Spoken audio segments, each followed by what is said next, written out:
paying tribute, paying gratitude to our great chief monk, Reverend Venerable Panangvela Wajirabuddhi Thero, for his great dedication and for his receival of his new appointment as the Chief Judicial Monk of North America, United States. So in Buddha's word, only from our Burmese temple,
merits Bhante.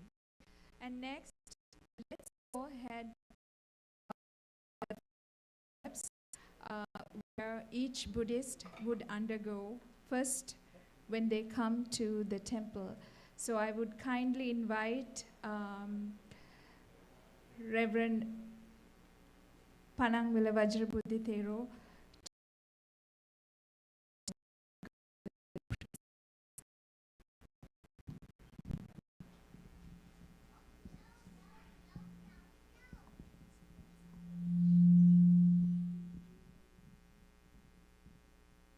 Please say Namo Tassa 3 times.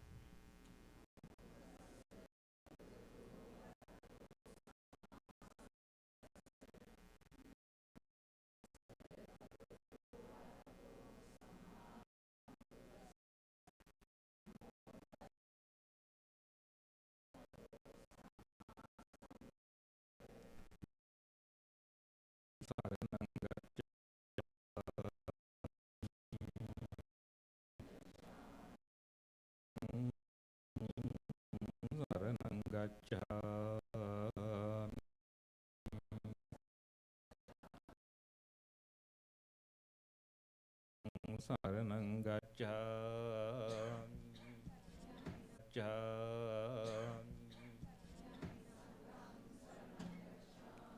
Panatipata Veramani Sikkhapadang Samadhiyami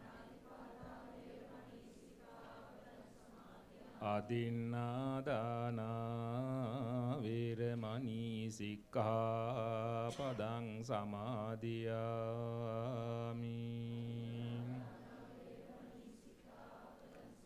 Kāmesu Micchācara Veramani Sikkhapadang Samadhiyami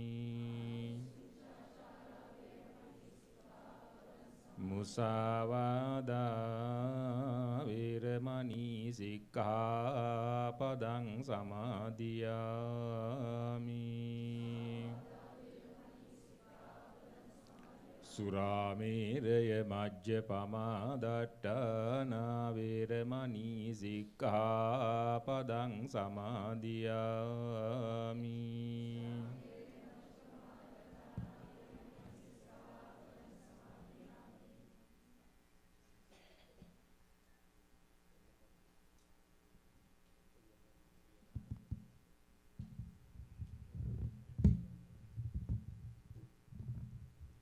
Much merits to you, Bhante.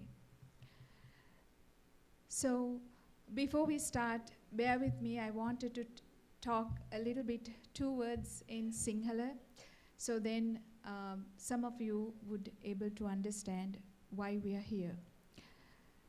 ගෞරවනීය පනංවල වජිරබුද්ධි ස්වාමින් වහන්සේගෙන් අවසරයි. පූජන මේ ප්‍රදේශ භාර කාන්තාරයක් වගේ තියෙන වෙලාවක දහම් වැස්සක් වස්සවලා අපිට ධර්මය පුරුදු කරන්න පූජනීය ස්ථානයක් බවට පත් කරපු ඒ උතුම් පුරුෂ රත්නයක් අද දිනේ මීට මාස කිහිපයකට කලින් උතුම් වූ පදවයකින් පුදනු ලැබුවා. ඉතින් කෘතගුණ දන්න පිරිසක් විදියට භාග්‍යවතුන් වහන්සේගේ අනුශාසනා පරිදි මොකද කෘතගුණ දන්න පිරිස මේ ලෝකේ බොහෝම දුර්ලභයි බොහෝම අඩුයි කියලා භාග්‍යවතුන් වහන්සේගේම ධර්මයේ සඳහන් වෙලා තියෙනවා. ඉතින් කෘතගුණ දන්න පිරිසක් වශයෙන් අද දින අපි මේ උතුම් වූ වෙසක් පුන් පොහොය නිමිති කරගෙන සමරන්න සූදානම් වෙච්ච දිනේ ඒ සඳහා කටයුතු යොදාගෙන ඒ සඳහා අපි මේ දැන් සූදානම් වෙන්නේ. ඉතින් ඒක තමයි මේ මූලික උත්සවයේ අරමුණ. මොකද මින් අනතුරුව අපේ දහම් පාසලේ ළමයින්ගේ වැඩසටහනක් තියෙනවා. නමුත් මේ කරන අපේ උත්සවයේ ප්‍රධාන අරමුණ අපි සියලු දෙනාටම සෙත සැලසූ ඒ මහා පුණ්‍යවන්ත ස්වාමින් වහන්සේට අපි සියලු දෙනාම එක් වෙලා කරන කෘතගුණ පූජාව. So therefore, I just wanted to take this moment for all of you who took time to come and participate for this great ceremony where we thought to give our tribute to Venerable Panangvela Wajirabuddhi Thero for his receival of this new position as the judicial monk. So without further ado, let's go ahead and look at his journey of Dhamma, how he became a monk, and his story of his Dhamma life.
We apologize for the technical difficulties, of course.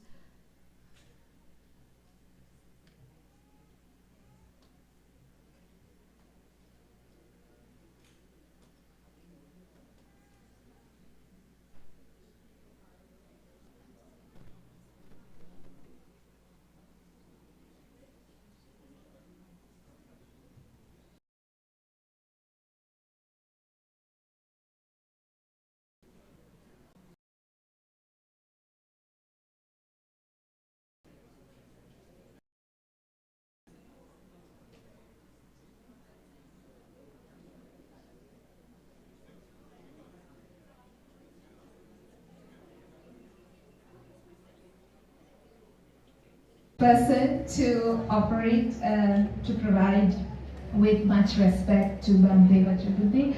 We have placed the little official notice in the stage, so you may go ahead and grab it and then offer it to Bhante Panangvela Wajirabuddhi. Yes. hand it over. And this is sort of official offering and official recognition of his appointment as the judicial monk of the North America.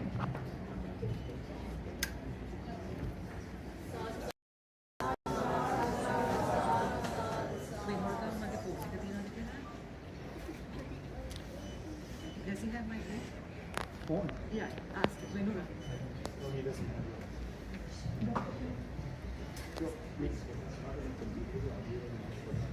Thank you, Mr. Congressman, Mr. Han Johnson. That is very nice of you to come once again to this ceremony and spend some time with us. So next, we have some speakers lined up, and I know each one of you have your own story to tell. If we have to do that, I don't think that we will ever able to finish it up. So therefore, we picked some speakers for today, just kind of to represent all of us. It's not just one person who will invite Dr. Yul with this temple, I think almost ever since it's been started, to represent all of us and to give us a speech. Thank you, Ayesha. Judicial monk of America, Wajirabuddhi Hamduro, authorized Congressman Han Johnson. We are gathered here in reverence and in gratitude. Dedicated his life and made a lasting impact across North America. Not only North America, around the world. I say some deserved recognition bestowed upon him Thero by the Malvadu chapter. So that is the reason we are here today. And as one of his early devotees, I am very happy. It brings me immense joy and pride to be here today. And I am thankful to the organizers to give me the chance to talk to you. 3 weeks ago, Venerable Wajirabuddhi Thero received this prestigious title, Pravachana Kirti Sri Panyananda, and was appointed as the Chief Judicial Sangha Leader of North America, that is including Canada, US and Mexico. Following traditional Sinhalese customs, while acknowledging his humility, we may now respectfully call him Pannala Sivanak Arana Nirmatru Saha Viharadipati.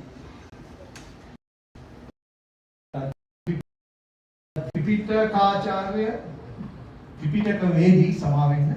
Tripitaka Vedi Gauravartha Utturu Amerikave Pradhana Adhikarana Sanghanayaka Pravachana Kirti Sri Panyananda Panambela Vajirabuddhi Nayaka Swami Mahanse. Now I am sure some of you wondering, what does this mean? And Pravachana, it means eloquent or skill in Buddhist teaching with clarity and wisdom. Kirti refers to fame for their excellence in teaching Buddhism with clarity and wisdom, spreading the Dhamma throughout the world. That is what he has done. So that's the record.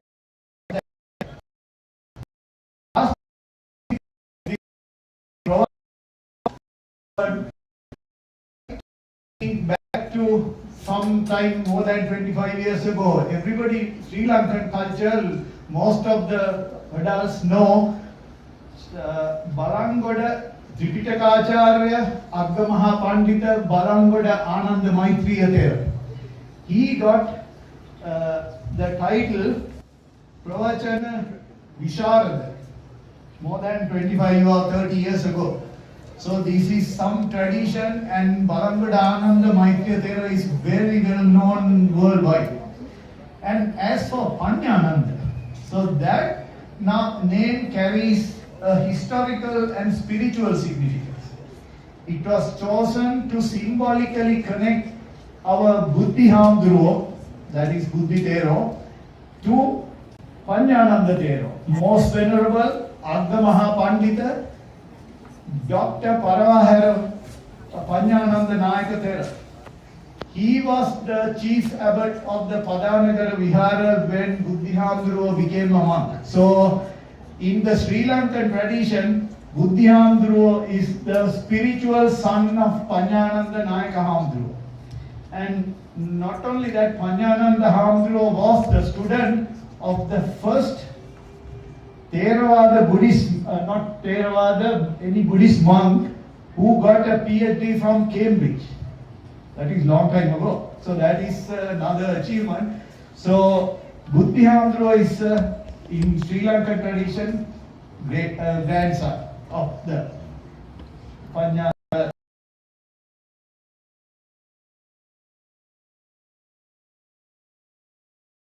The University of Rohuna and professor of Pali at Calcutta University, India. And so the Buddhi Thero, this the Sri Lankan lineage, which is what I said, Buddhi Thero was connected to his teacher, who was also a recognized person. And I'm sure all of you, our devotees, have various stories to say how well deserved this recognition is. So I can give you two stories. I can give a lot of stories, but because of the time, I'll give two stories. I tell you how we first met Buddhi Hamduro. I call him Hamduro. So in 2018, during a visit to Georgia Buddhist Vihara, from my high school Buddhism teacher, who was most venerable Saddharma Kirtishi Tripitaka Upadhyaya Dr. Divyagaya Yasassi Thero. He was talking to our Alabama chief priest Dhammaloka Hamduro and suggested that we should honor Buddhi Hamduro for his service. And Dhammaloka Hamduro tried for a long time, and Buddhi Hamduro was saying, I don't need titles. But after some time, both of them went to Sri Lanka. And Yasassi Hamduro was very well recognized senior monk. So they went to pay respect to Yasassi Hamduro, and Yasassi Hamduro directly asked Buddhi Hamduro, so it is time for you to be recognized. We need to do that.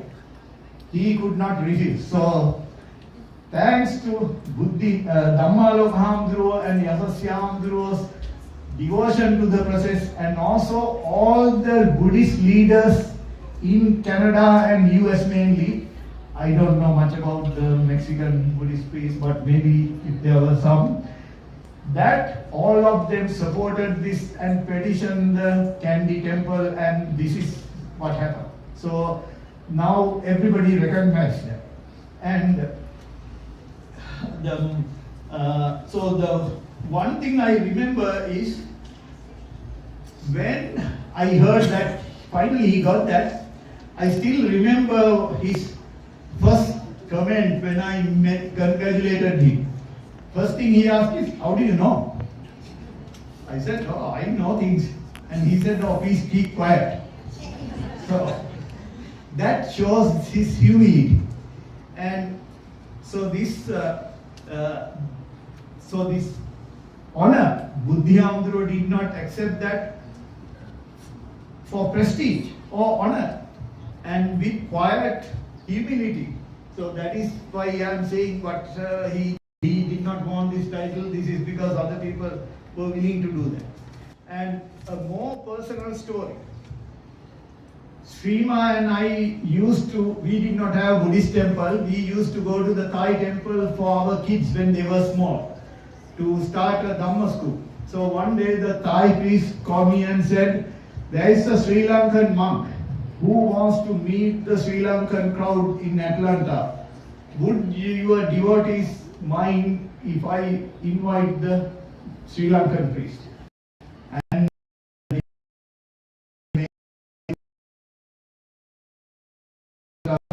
they are still here. And That is how we are here. So that is the first day we met Buddhihamdro in 1998 or 9 something at a Thai temple. And then Buddhihamdro from that time onwards was thinking that he wanted to establish a Buddhist temple in a place where there is no Buddhist temple. He was stationed in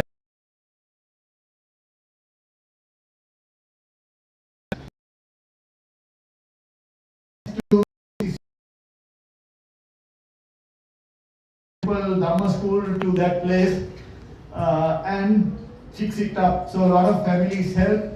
So it became a habitable place. And that is how we started. And so that you will hear some of the first Dhamma school's kids on a video. 1 minute, we said to them 1 minute video, but absolute maximum is 2 minutes. So you will have only 5 minutes of that. So don't worry. But they gave me 15 minutes. I'm going to cut down some of the things and come short. And so Buddhi Thero, you will see, listening to that, and you heard some things from Aisha, what type of positive guiding light he has been in our lives from our children's small ages. Now they are adults. What you guys are seeing will be adults having their own lives established, well established throughout US, but they were in the Dhamma school as those small kids. And then one thing about that is they still remember what Buddhihamdro said. Sometimes some practical things, my son or daughter talks to me and I tell something. Then they ask me, Dad, does that agree with the Buddhism we learn? 100%. Then I have to think and explain how it is. So that tells them they still remember that after. And our Justin is here. Justin knows my kids that you used to be here for a long time and you are here too. So I know you. You too know what I'm talking about.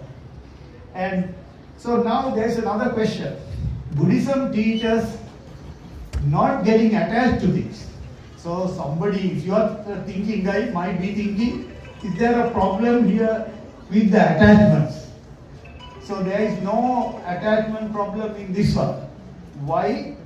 So Buddhism is not something only for afterlife. It is for this life too. There are different sutras. And to be present life, be successful and happy is something Buddha has said. So Buddha also taught the importance of respect. Mangala Sutta, you heard this before. Mangala Sutta verse 2 says, Asevanacha balanam panditanacha sevana pujacha pujaniyanam etam mangala muttama. Pujacha pujaniyanam, that means honoring those worthy of honor. Etam mangala muttama, this is the highest blessing. So that is honoring those who serve selflessly. That is the important part. Is not just appropriate, it is a spiritual act and source of blessings for the entire community. And tradition of bestowing honors, that is not something new, not something Sri Lanka just started. Buddha did that. Lord Buddha had Thero as the personal assistant and the spokesperson. So Buddha, and they have a lot of other who was more prominent for Dhamma discussions and all that, so I'm not going to go into details. And after that, Sri Lankan kings have followed through too. So two famous priests who became, those days they called Sangha Raja. Raja means king. But now they don't call king because we don't have kings. But the king, those days, king's time, king can give many titles. Valavita Sri Saradankara Thera was another priest during Rajasingha, King Rajasingha's time, started the Buddhism again. Buddhism has been going back and forth, getting gone away because of the other people coming in from that. So that is the So getting back to what does this title mean for Wajirabuddhi Hamdu? The best thing I heard is they had a post award ceremony at Padanagar Vihara in Sri Lanka. So one of the senior monks said, so I'm going to quote what he said. The title is not a responsibility. Hence, it should not be a burden. It is a recognition of a life already lived in service. And this title confirms what many of us have known for years. Venerable Wajirabuddhi Thero has dedicated his life to the spiritual, cultural and social upliftment of our communities across North America and Sri Lanka. So tonight we celebrate not just a title but a legacy. May his recognition inspire each of us to follow the path of service, humility and wisdom, so beautifully embodied by our beloved Mahathero. So we are truly blessed to have a leader who is patient, humble, devoted and accomplished, now recognized on a global scale.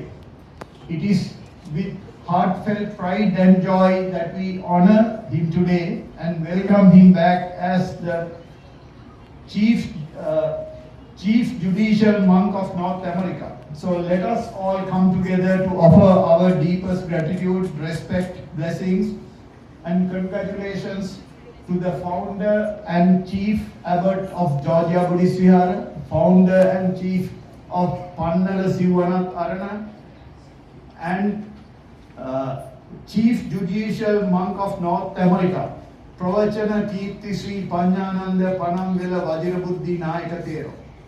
May he continues to guide us on the noble path of wisdom, compassion and peace.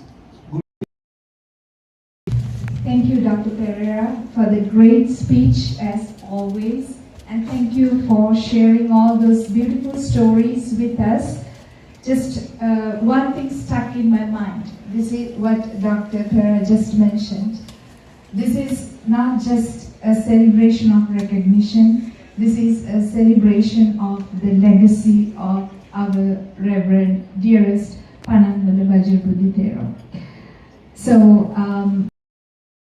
which we have lined up, I would love to invite Mr. Ranuka Manavendra, our next speaker. Just few words about Ranuka. Ranuka was very little with he's from a school very recently with boy. So one and I were pioneer students of this Dhampasala. I see some of the pioneer students here, some of the pioneer teachers here. Sudantiaka, Madishka, I see all of you here. I can't tell all of the names, but here we go. Ranuka, the podium is to you.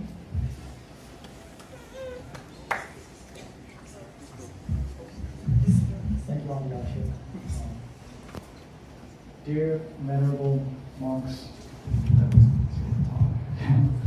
dear venerable monks, friends, and otherwise known as Panamvela Wajirabuddhi Thero. I could imagine a better person to deserve this title, shaping my beliefs, my values, and perspectives. I came to the U.S. when I was 5, and I've known him for almost 26 years now. And during this time, he's done so many things, not just to me, but to the other children in the community and multiple generations of Sri Lankan children. He's done Sunday schools, youth retreats, and many more, just to name a few. One thing I do want to recall, I think one of the fondest memories of my life is the youth retreats that local Sadhu organized. These were some of my favorite memories because he created a space for children to essentially learn and practice Buddhism on their own. This was a time where you would have to go away for several days, away from the comfort of your family, with no tablets, no screens, no laptops, no TVs, and you just have to live with your thoughts.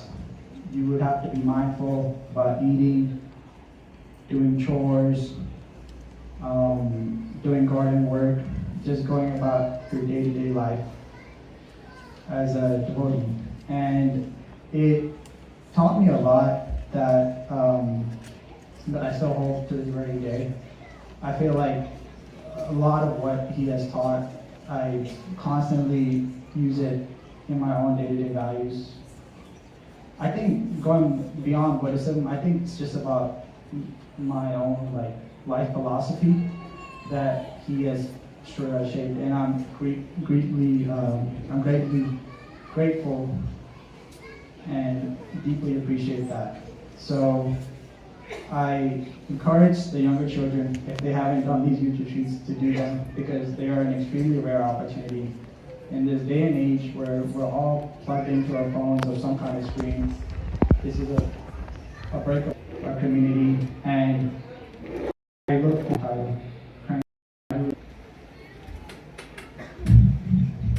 Thank you on behalf of all the pioneers, all the pioneer kids of the already. And this is actually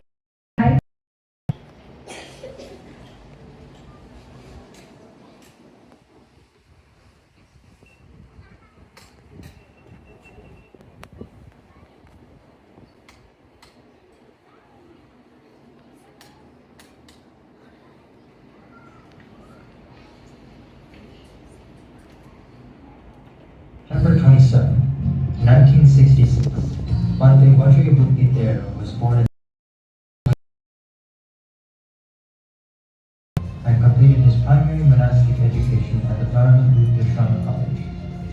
His higher ordination took place at the Malmati Mahavihar in Kandy, Sri Lanka on May 21, 1987. He obtained a BA in Tripitaka Vedi at the Bhikku University of Anuradhapura, and later he obtained an MA in Pali at the Buddhist University of Colombo.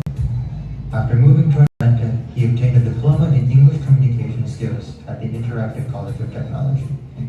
Bhante Wajirabuddhi Thero has traveled abroad to several countries throughout Asia, such as Malaysia, Thailand, Singapore, and Vietnam, committing himself to many philanthropic acts before coming to the United States of America in 1994. He first stayed in Los Angeles, California, residing at a Cambodian temple for nearly 5 years. During his stay, he learned the culture and language and taught the Dhamma to the Cambodian community. Later, in 1999, he moved to Atlanta, Georgia, and in June 2000, with the financial support of Ms. Shantini Vijay, he established the Georgia Buddhist Vihara. One of the cornerstones of the Georgia Buddhist Vihara's outreach is the Dhamma School.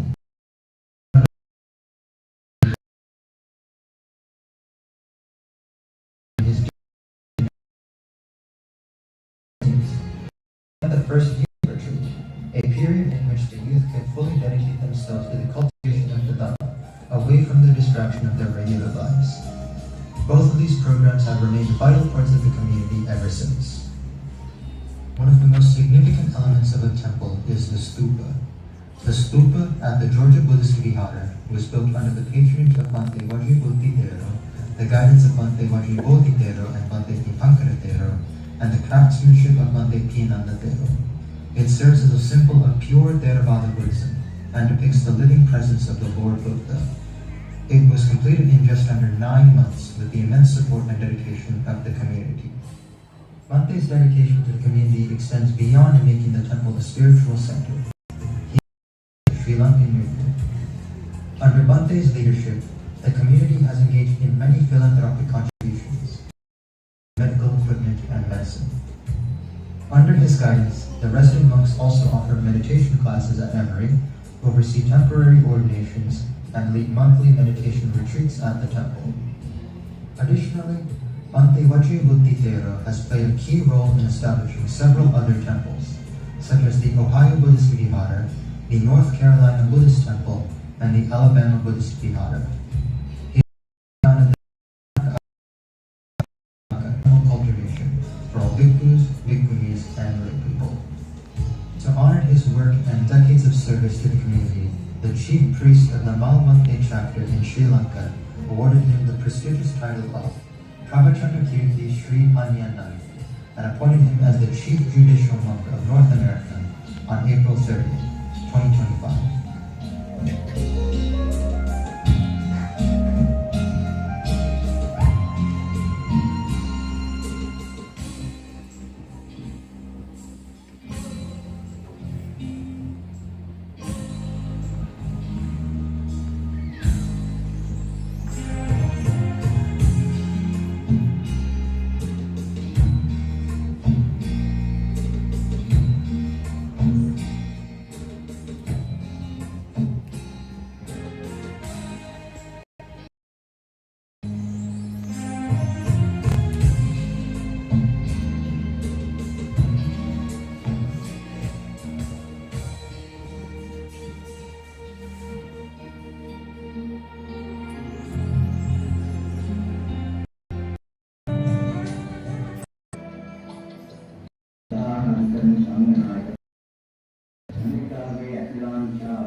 විශේෂයෙන් ඇමරිකාවේ වැඩ කරන පරම පූජනීය මහානායක මහමුරන් වහන්සේ ප්‍රදාන සුපරිසර සංඝ සභාවට අපේ රාජාභිවන්දනීය ගෞරවය පිරිනමන ඉතාම වටින දවසක් ඇටියටයි මම දකින්නේ. අති ගෞරවනීය මනංගල වජිරබුද්ධි නායක මහමුරන් වහන්සේ වෙත ප්‍රවචනී ගෞරවනීය නායක මහමුරන් වහන්සේ සිහිපත් කළ පරිදිම වළලු මහා විහාරය නියෝජනය කරමින් උන්වහන්සේට ක්‍රීඩා කරලාද ඒ උතුරේ ප්‍රධාන අධිකරණ සංඝනායක පදවිය අපි සියලු පිරිනමමින් අපේ සංඝ සභාවට මතක් කර ප්‍රධාන විචක් වාගීක සානායක ආත්මා සභාවේ මානපාන මාසිකාගේ බලංග මහාවිහාරාධිපති අතිපූජ්‍ය කොළඹ කඩවස්ස පෙරේරා සංඝනායක ඉන්දිය මහානායක මහාසේ සහ විද්‍යාලංකාර පිරිවෙනේ විහාරාධිපති නායක මහාසේ පාරම්පරික කේන්ද්‍රීය පිරිවෙනේ නායක මහාසේ ප්‍රාන්ත පැති මෙම උතුම් ක්‍රියාවෙන් වැඩමවලාල අතිපූජනීය මහා සංඝරත්නයන් අවසරයි.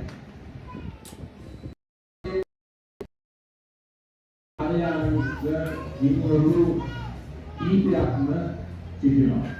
නම් වශයෙන් මතක් කළොත් බොහෝ කාලයක් ගත වෙනවා ඒ තරමටම මට උදව් උපකාර කළ බොහොම හිතවා කල්යාණ මිත්‍ර ආන්දරන් වහන්සේලා පිරිසක් මේ ප්‍රධානීය මුල් කරගෙන ආදේශ කරලා ඇතුළුනා.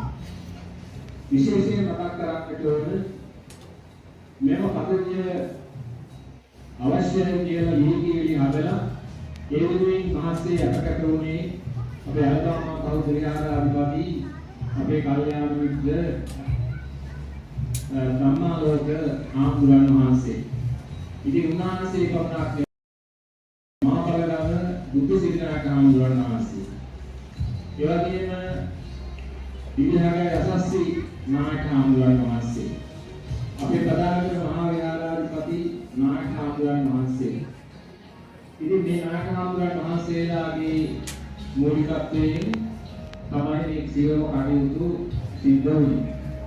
ඉතින් මේ මූලික අවශ්‍යතා සහ ලීගීනී සකසමින් ඉදිරිපත් කරමින් අපේ මූලස්ථාන ඒ අපේ කල්යාණ මිත්‍ර ආමුරන් වහන්සේලා නායක ආමුරන් වහන්සේලා ඉතාම කරුණාවෙන් මෛත්‍රියෙන් යුක්ත මේ අවස්ථාවේදී සිහිපත් කරනවා වගේම පුණ්‍ය ආරාධනා කරනවා උන්වහන්සේලා හැමදෙනාට. Bhante Wajirabuddhi Thero, as you continue your acts of charity and goodwill, working tirelessly and with boundless compassion, we wish you a very long and healthy life. May you always to the betterment of all beings. Took time from their very busy schedule to do a video and send to us. I'm not going to tell who they are. They are the two kids that Dr. Pera just mentioned. That's their daughter and the son. So let's hear from Nirosha and Nuan. It's only take 3 minutes.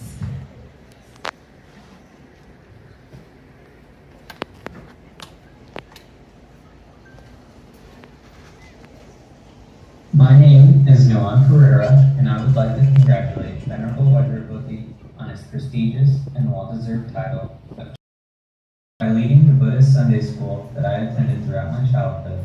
He, along with my parents, developed a foundation I tried in my life. I currently practice pediatric emergency medicine, and despite the difficult and hectic nature of my work, the tenets of peace, mindfulness, and equanimity that I learned from Venerable Wajirabuddhi have allowed me to remain grounded and present even in the most chaotic moments. I know I would not be the doctor I am today without the teachings of Venerable Wajirabuddhi.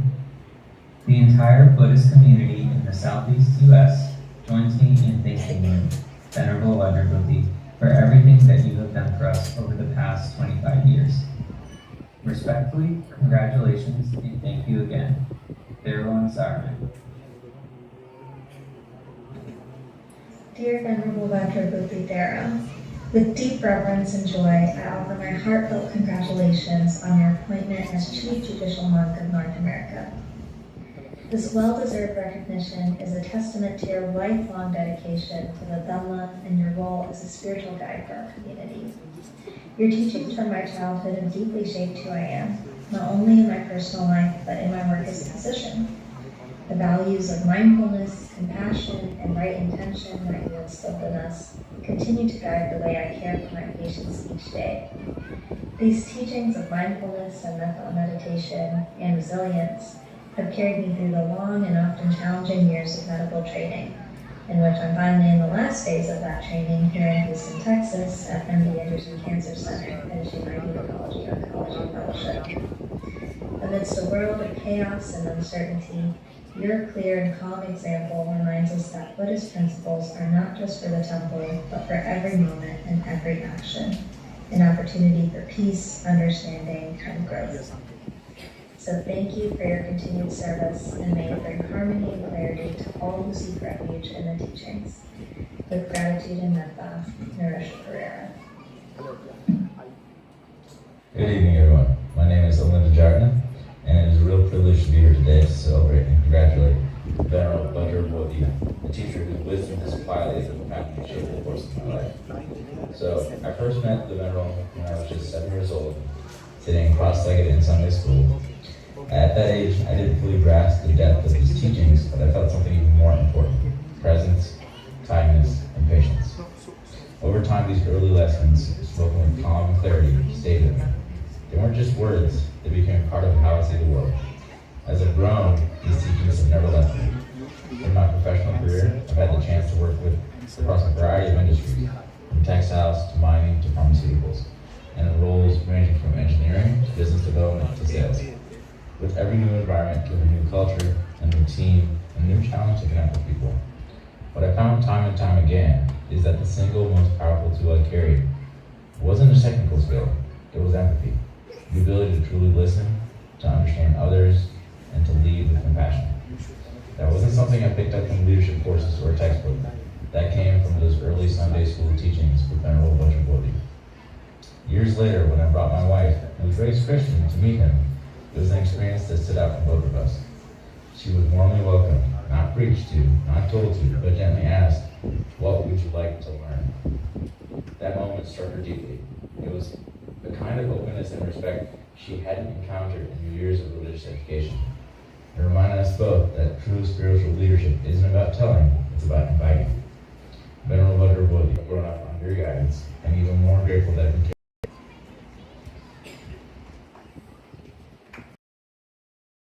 take some time to record and send your gratitude and representing on their speeches.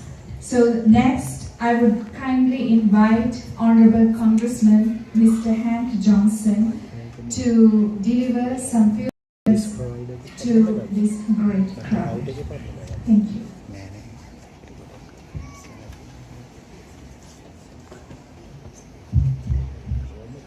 Good evening, everyone. Thank you all for having me and for gathering on this significant annual Vesak celebration, coupled with the return from Sri Lanka of the abbot and chief monk at the Georgia Buddhist Vihara, Most Venerable Maha Arahant Wajirabuddhi Thero, who has been named the Chief Judicial Monk of North America. Congratulations to you, sir.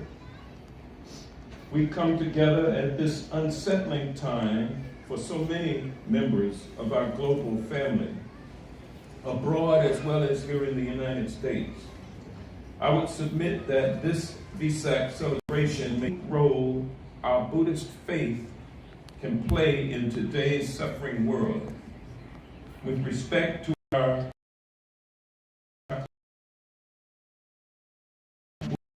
or Samana Gautama or Siddhartha Gautama, for me, his most outstanding quality was his ability to convey his enlightenment to all others through his profound and limitless humanity. I believe this is what motivated Nichiren, the purpose of the appearance in this human being, of Shakyamuni and his teachings of civilization. In a letter of encouragement to his follower Nichinyo, Nichiren stated, quote, "At the ceremony of the Treasure Tower chapter, the dust come ones, many treasures, and all bodhisattvas gathered together.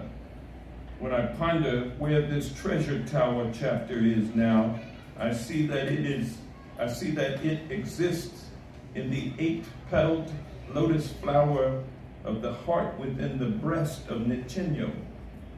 This is like the lotus seed containing the lotus flower within it," end quote.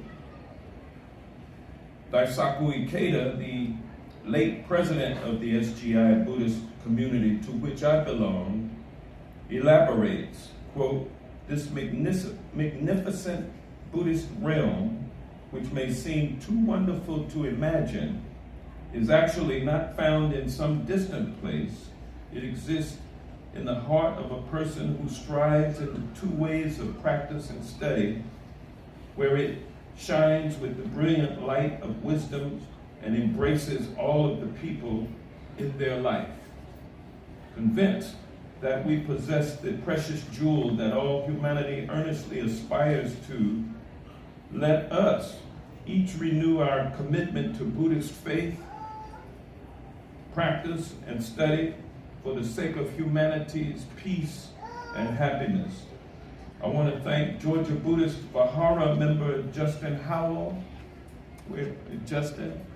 and Dr. Pera, and others for inviting me to share this celebration with you today. And once again, congratulations to you, Most Venerable Maha Arahant Wajirabuddhi Thero. Thank you, everyone.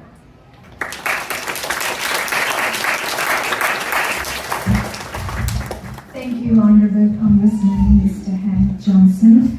We appreciate once again you taking time out of this beautiful Saturday afternoon to join with us and celebrate the legacy of Venerable Panang Wajirabuddhi Thero. So thank you so much. On behalf of all the devotees of Georgia Buddhist Vihara, thank you, and thank you to you, sir. Yeah. All right, so we have the next item lined up with another great scholar who grew up with this Georgia Buddhist Vihara, Nelitha Kulasiri.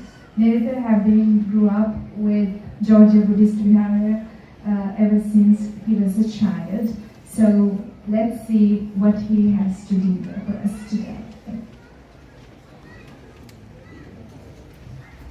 On our side, with respect to the Bhantes, good evening, uncles, aunts, and friends. My name is Nelitha Kulasiri, and I've been a part of this temple for 18 years, which is most of my life, and I've seen the community grow into what it is today.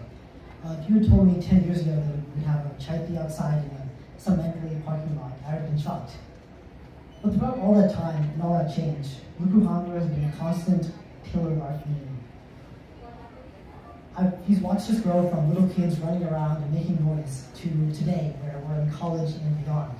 And he's always been there to provide advice and good blessings. For example, he makes sure that at the end of every summer, I visit the temple to receive blessings before I go to college. And I think my most memorable experiences with Guru Hamra will come from the youth retreats, which have already been talked about by the previous speakers. But in these retreats, we'll stay overnight at the temple, and he'll lead us to meditation. He'll discuss the Dhamma with us. We'll visit some of the nearby temples. And it's through these experiences that I've gotten a sense of the compassion and wisdom that he possesses. And these are two traits which is evident to anyone who speaks with the Buddha.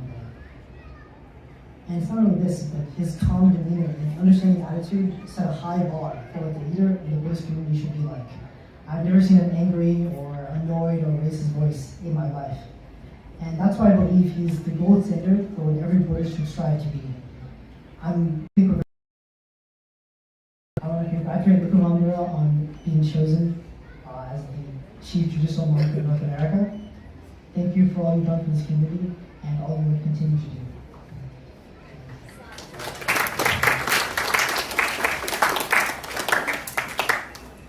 Thank you, Nedita, for representing again the Georgia Buddhist Vihara Dhamma School kids.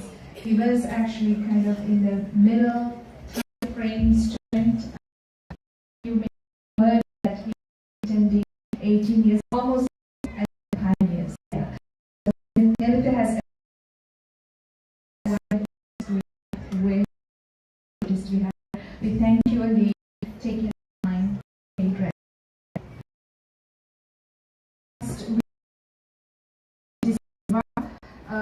Dinuk, he was attending Georgia Buddhist Vihara from long distance. Actually, he was coming from Augusta since his childhood. So we would like to invite Dinuk to deliver his speech and pay gratitude.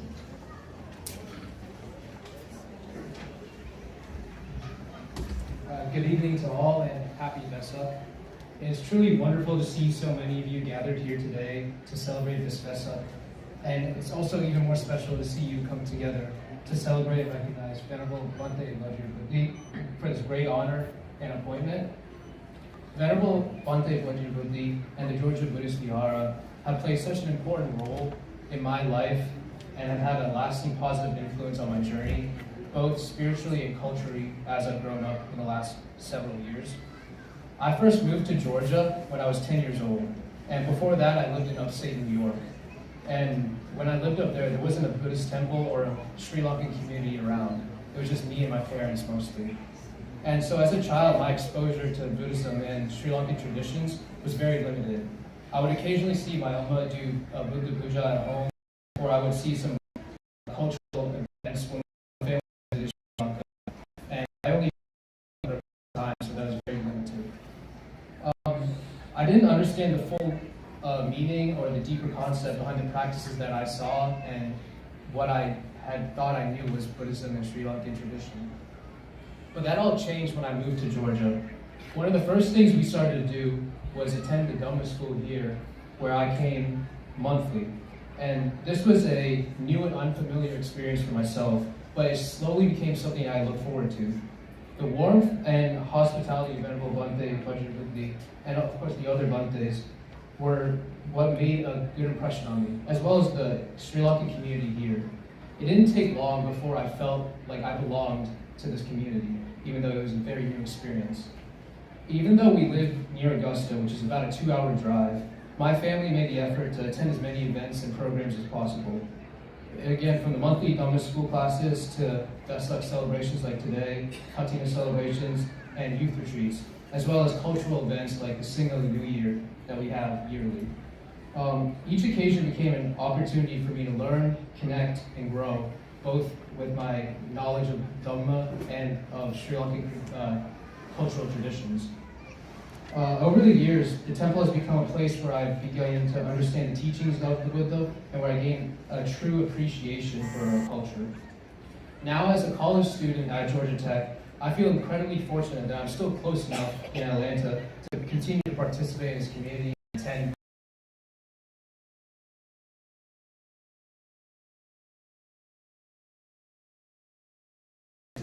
events like today. The teachings I've learned here, the values and the other Bhantes as well, have continued to shape who I am and how I approach the world. So I want to take this opportunity to sincerely thank Venerable Bhante Wajirabuddhi for not only his teachings, but also his compassion, his patience and commitment to teaching Dhamma excuse me, and nurturing a special community for us all, especially the younger generation. I know I'm not the only one who you've had such a special and profound effect on, and on behalf of myself and everyone here, I want to offer my sincere congratulations for this very deserved honor. To everyone here, excuse me, to everyone here, thank you for being part of this special evening, and thank you for continuing to support and being a participant in this beautiful community. And once again, happy Vesak Day to all, and thank you.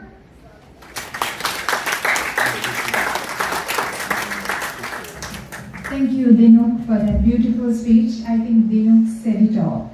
So I promise you, we have only one more Dhamma school kid who would represent the younger generation. If you noticed, we have started with all the pioneers and then come to the end with the younger generation. So next, Tenulia will address the crowd. Tenulia have been attending Georgia Buddhist Vihara. She was associated even before she was come to this world. So that's how powerful she is associated with Georgia Buddhist Vihara. And Bhante Wajirabuddhi is a key component, a key blessing of her life. So let's hear from Tenulia and proceed.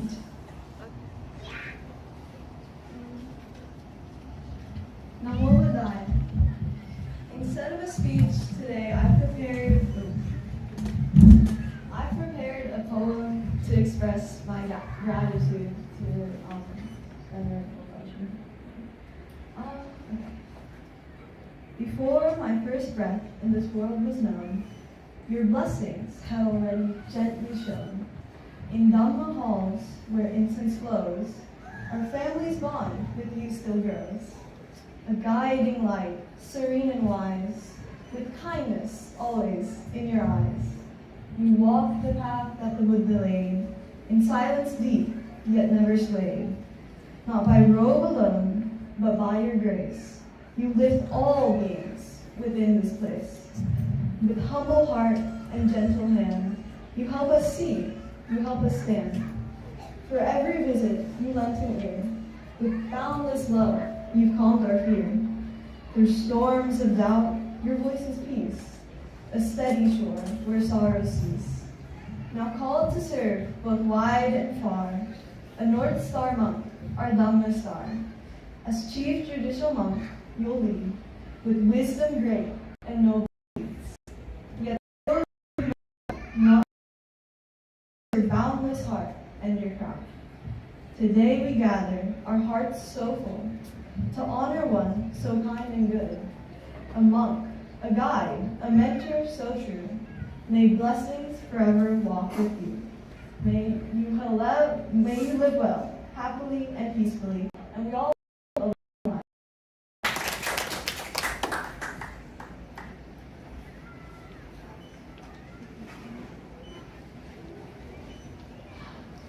Thank you, Tenulia, for that beautiful poem.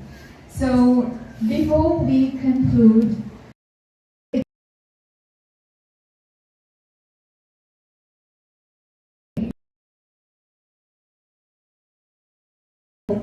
here I would like to invite Reverend Bhante Dhammaloka Thero to deliver some few words to this crowd.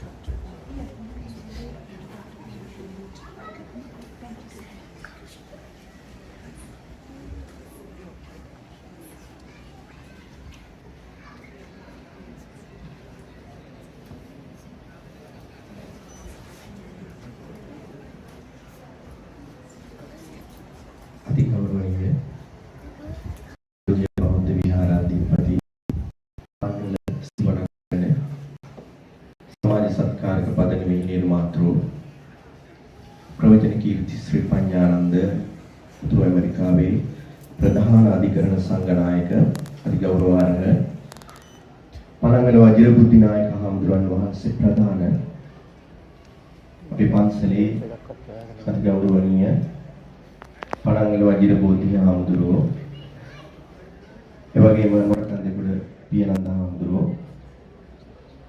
එවැගේම ඔක්කම්පිටිය දීපංකර හාමුදුරුවෝගේ අවසරයි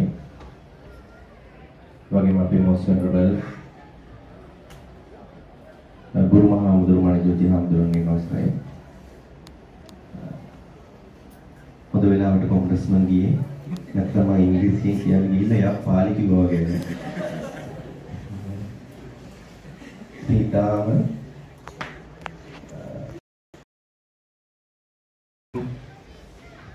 වඩාත් උන්වහන්සේ අගයන්න ඕන පිරිසක් උන්වහන්සේගේ තරුණ ජීවිතය ඒ තරුණ ජීවිතයේ වඩාත් වටිනාම කාලය කැප කරපු තැන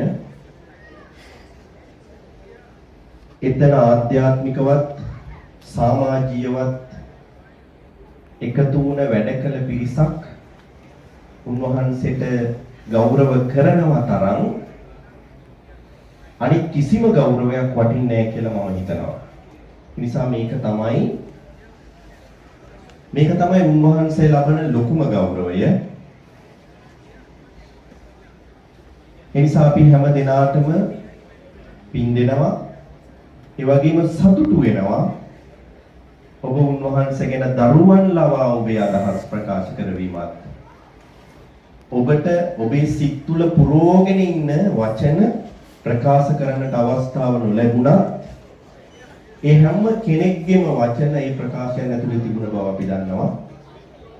ඒ නිසා අපි ගොඩාක් සතුටු වෙනවා සත්පුරුෂ පිරිසක් විදියට. අර නිතරම අහන්නේ කතඤ්ඤෝ කතවේදී පුද්ගලෝ දුර්ලභෝ කස්මින් කියලා. ඒ උන්වහන්සේට මේ විදියට ඇවිල්ලා කෘතගුණ සැලකීම අපි තාම අගේ කොට සැලකනවා. ඉතින් වචනකින් දෙකකින් හාමුදුරුවන්ට කතා කරන්න හුරුත් නෑ නේද? හාමුදුරුවෝ පැය ගණන් කියවන එකනේ කරන්නේ. ඒ නිසා ඊටාම කෙටියෙන්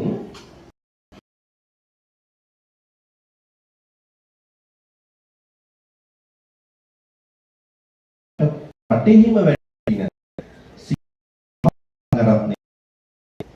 ආයෝජනය කරන ශාසන සම්ප්‍රදාය ඇතුලේ නායකත්වය දෙන මඟ පෙන්වීම සලසන ඊටාම වටින සරලවම කිව්වොත් මේ ඇමරිකාව තුල තියෙන ප්‍රධානතම නායක පදවි දෙකෙන් එකක් හොබවන ඊටාම ගෞරවනීය නායක හාමුදුරු කෙනෙක් ලෙස අපේ රටේ තියෙන පැරණිතම භික්ෂු සම්ප්‍රදාය නියෝජනය කරන මල්වතු මහා විහාරේ මහා නායක හාමුදුරුවෝ ඇතුළු කොට ඇති කාරක සංඝ සභාව උන්වහන්සේට පිරිනැමුවේ ඊටාම වටින බාරදුර කාර්යයක්.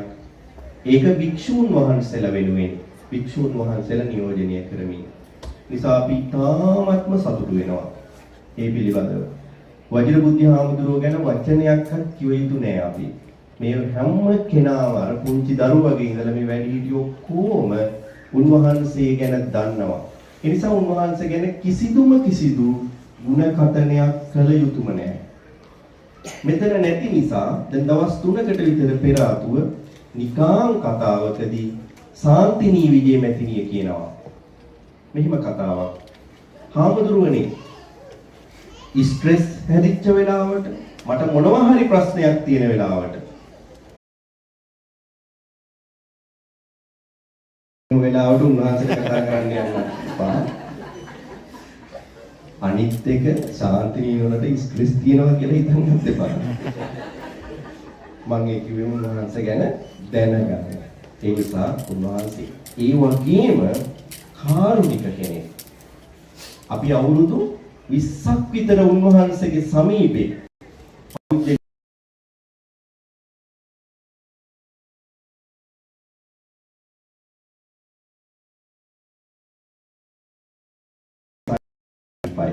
ඒ වගේම තමයි කල්යාණ මිත්‍ර. ඔය භූමිකා තුන කවුද එක විදියට සමානව ජීවිතය තුළ මේන්ටේන් කරන්නේ බෑ. ගුරුවරයෙක් වුණාම එයා හිතනවා මම ගුරුවරයා. ඒ නිසා ශිෂ්‍යයන්ට බෑ මගේ තැනට එන්න. සහෝදරයෙක් වුණාම එයා එයාගේ ඩිස්ටන්ස් තියාගෙන ඉන්නවා. හැබැයි වජිරබුද්ධි හාමුදුරුවෝ ඒ හැම වෙලාවකම උන්වහන්සේ ඒ අවශ්‍ය මොහොතේදී අවශ්‍ය භූමිකාව ඉතාම ලස්සනට මේ කිසිම කෙනෙක් එක්ක හාමුදුරුවෝ කිසිම කෙනෙක් එක්ක රිදවන්න තුයි දන්න ගෙදර husband and wife කොච්චර සතියක් මොනවා හරි ආගියුමන්ට් එකක් නැතුව ඉන්න පුළුවන්ද? පොඩ්ඩක් හිතන්න. මේ පන්සලේ බෝධිහාමුදුරුවෝ පටන් ගත්ත දවසේ ඉඳලා උන්වහන්සේත් එක්ක ඉන්නවා. අපි අවුරුදු 20ෙම ඉන්නවා. හිතෙලින් නැතුව. ඉතින් මහානකම ලේසි කියනවාද? අර පුංචි වචනයක් තියෙනවා අසිදාරාය චංක මත විය පබ්බජ්ජා කියලා. පැවිද්ද කියලා කියන්නේ හරියට ලේසි වැඩක් නෙවෙයි. හිතුවාම ඉතින් කන්න දෙනවා වළඳලා ඉන්නවා වගේ දැනුණාට හරියට මුවහක් තියෙන කඩුවක් උඩ ඉන්නවා වගේ වැඩක්. ලේසි නෑ වැඩේ. දායකයෝ විවිධයි.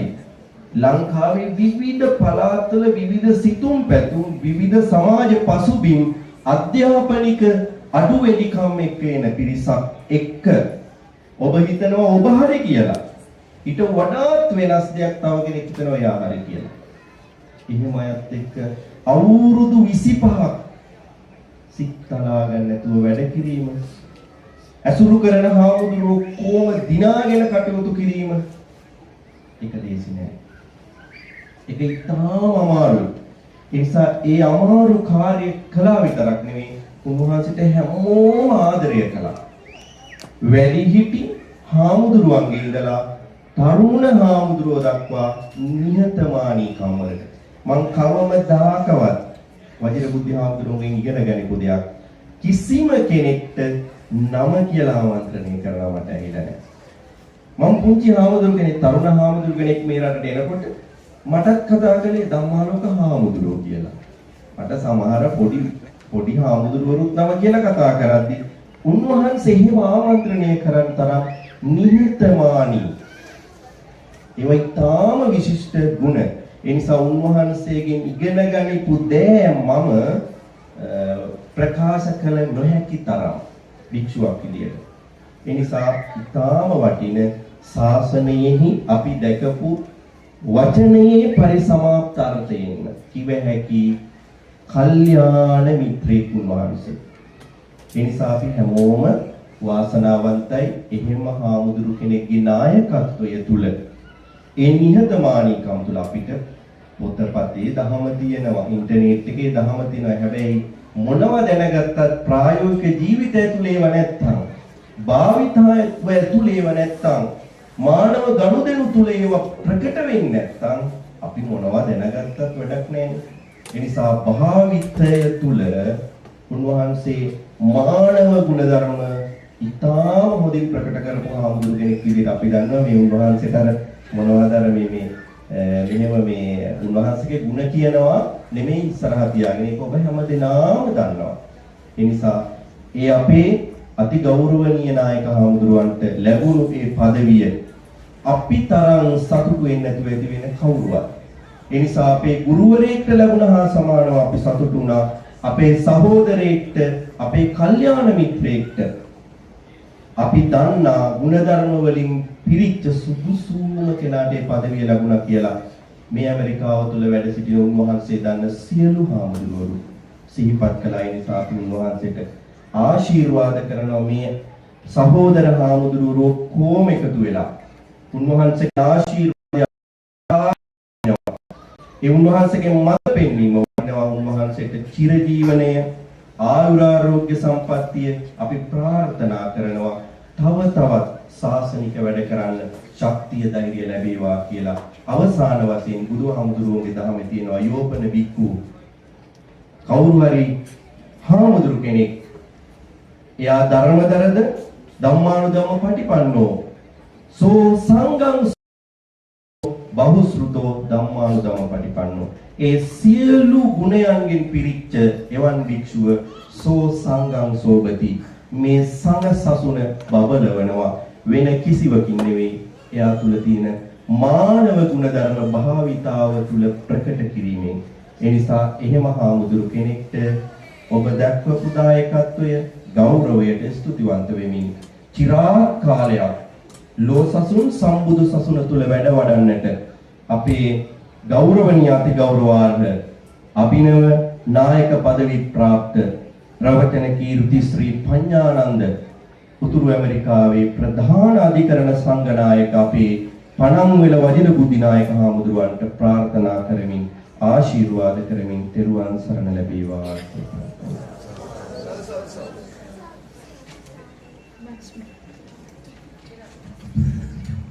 Much merits Bhante, Reverend Dhammanaka Swami Mahansa. I think Swami Mahansa mentioned it a lot. And next, since we have the Dhamma School celebrations lined up, we would like to invite Mr. Erdly Panditaratna to represent all the devotees of Georgia Buddhist Vihara to present a plaque to Reverend Panangwala Wajirabuddhi Swami Mahansa. This is Erdly and Valerie representing all of us, and as you know, they are also one of the very pioneer senior citizens that we're lucky enough to have in our community. Even Valerie is a non-Buddhist. She has engaged, dedicated a lot of her time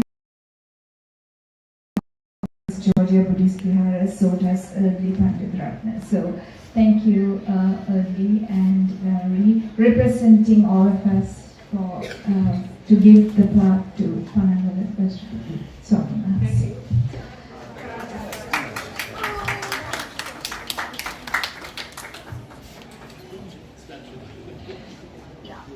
Lastly, we have come to the end of our first ceremony. Before I give the mic to Reverend Panangwala Wajirabuddhi Swami Mahansa, I would like to take this opportunity to thank all of you who have spent their time, dedication, and paid dedication to make this event success. In fact, this ceremony is a celebration of all of us, because you just heard from Dhammaloka Thero that monkhood is not easy. According to Buddha's teaching, the monk will only have the robes, food, medicine, and shelter. And someone has to give to the monks to live the spiritual life that they wanted to accomplish. So unless monks have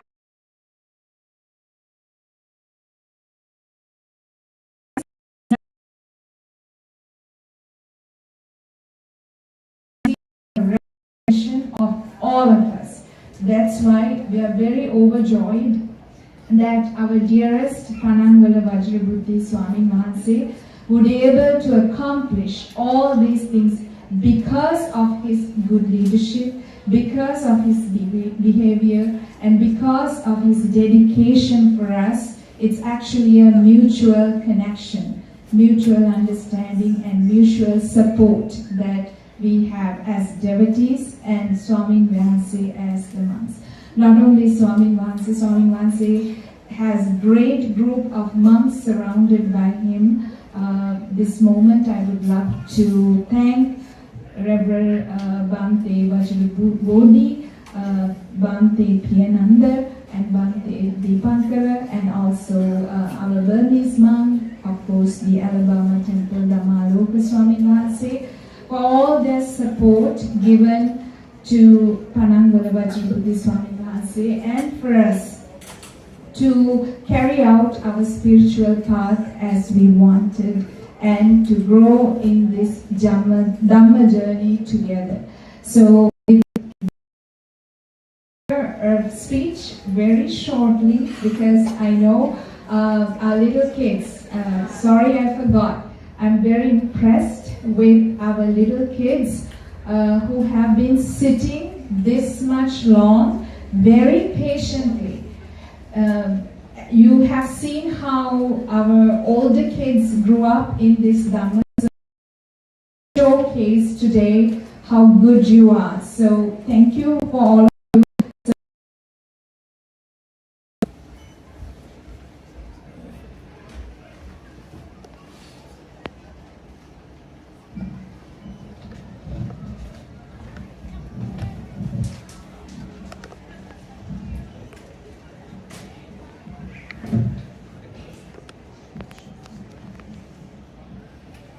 තෙරුවන් සරණයි.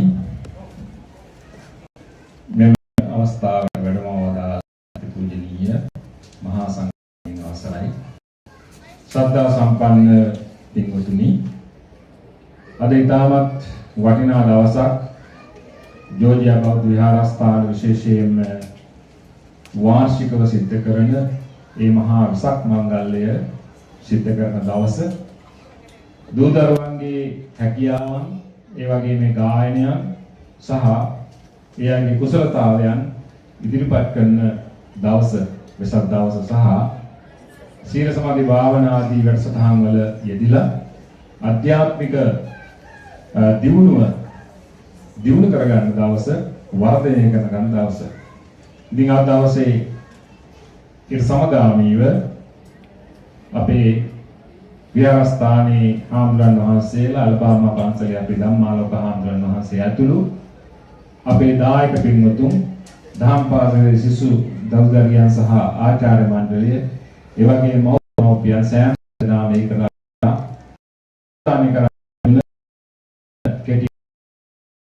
මම සාමාන්‍යයෙන් බාරගන්නේ ඔබ අප කාගෙත් උත්සවයක් වශයෙන් සහ මේ পদවිය මම පිළිගන්නේ මට විතරක් ලැබිච්ච পদවියක් නෙවෙයි, ඔබ අප කාටත් සහ මේ ජෝර්ජියා බෞද්ධ විහාරස්ථානයේට මෙම ප්‍රාන්තර ලැබිච්ච পদවියක් විදියටයි මම ඒ සලකන්නේ. ඒ නිසා ඔයත්ෝ නිසා තමයි මේ හැම දෙයක්ම ලැබෙන්නේ. ඒ නිසා මාගේ කෘතඥතාවය මේ පින්වත් හැමදෙනාටම පුද කරන්නට අවශ්‍යයි. Today is very significant day for us to commemorate the great Buddha's birth, enlightenment and his passing away. Actually, the Vesak is important not because of his birth, because of his enlightenment. If he didn't become enlightenment Buddha, Supreme Buddha, birth is not appeared. So therefore, the most important significance event is becoming enlightened Buddha. So we are celebrating these triple events in month of Vesak because of he became a Supreme Buddha. One time, the Drona Brahmin asked him, "Who are you? Are you a Deva? Or are you a musician, divine musician? Or are you a Brahman? Or are you a human being?" His answer was, "No, none of those. I am a superhuman being." Why I became a superhuman being? Because I already eradicated all the defilements. I don't have any defilements in my mind. All others who were mentioned by the Drona Brahma, they all have a lot of defilements. Even Deva, Brahma, divine musician, even human being. So therefore, his answer was, "I am a superhuman because of I eradicated all the defilements." So that's the guidance that he gave us, and this is the day that we can remember his great teachings. And there are so many ways that we can learn Dhamma, and I'm so happy that we have venerables here, and they are profound, and they are skillful, and their teachings. So also our Dayaka, all are well educated, and you all can learn Dhamma in this precious and the temple is here, and especially young people, they should attend to the Sunday school and Dhamma classes, and also youth retreats especially is going to start on 31st of May. And this is one of the most important events But I encourage everyone, each of everyone, to attend to this youth retreat. And for this appointment, there are so many Kalyana Mitra and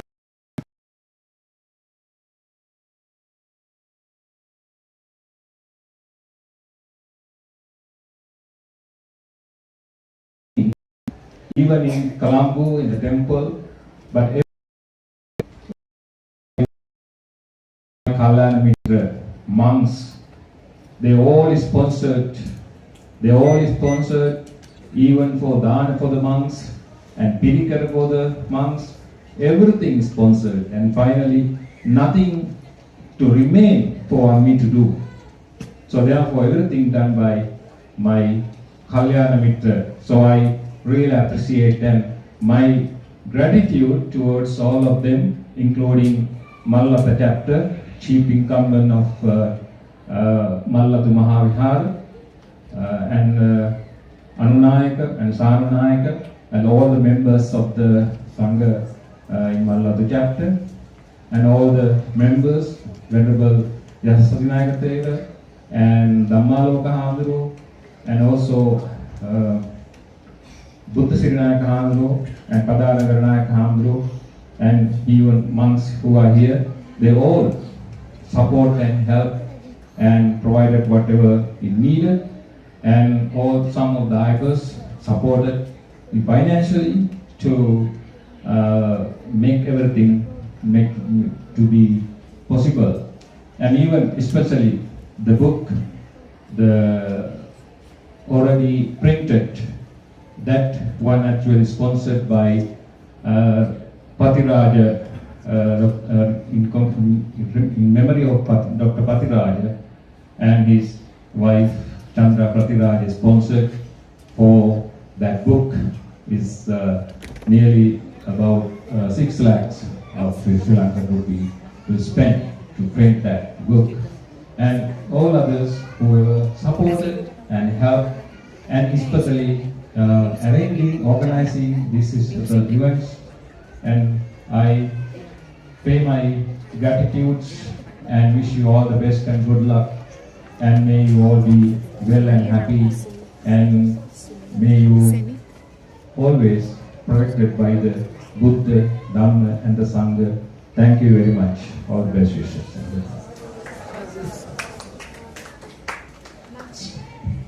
Much merits Bhante Panang Vela Vajirabuddhi Swami. We have come to the end of the first ceremony. Before I conclude, few minutes for me to thank, especially for Tanya Akka, who took all the effort to arrange this ceremony with the request of Wajirabuddhi Swami. So we know there are a lot of things behind the scenes has to be done for success of everything. So I would like to take this opportunity to thank Tanya Akka and for all those who have supported for this event, taking their time to come to the temple, decorating the temple, arranging flowers, providing technical support, bringing food. I can go on with the list. So with the great community, thank you all of you. Thank you for the organizers, and thank you for those who attend from far and near. And we are going to start with this next, our Dhamma School celebration. So I would like to invite Senil to do the opening of this Dhamma School celebration. Yeah.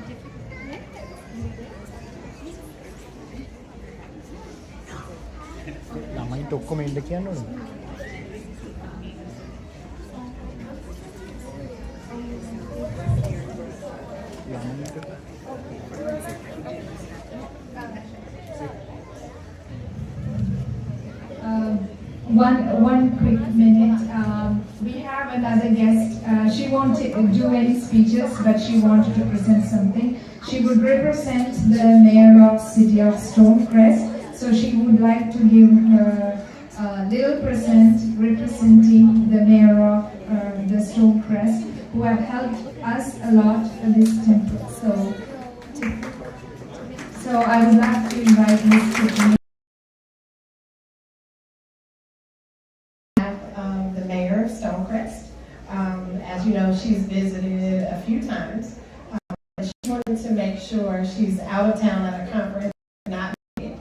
So I wanted to make sure that I came today on behalf of the city of Stonecrest. We have a certified, authentic coin that we have had made, and we wanted to present it to Bhante.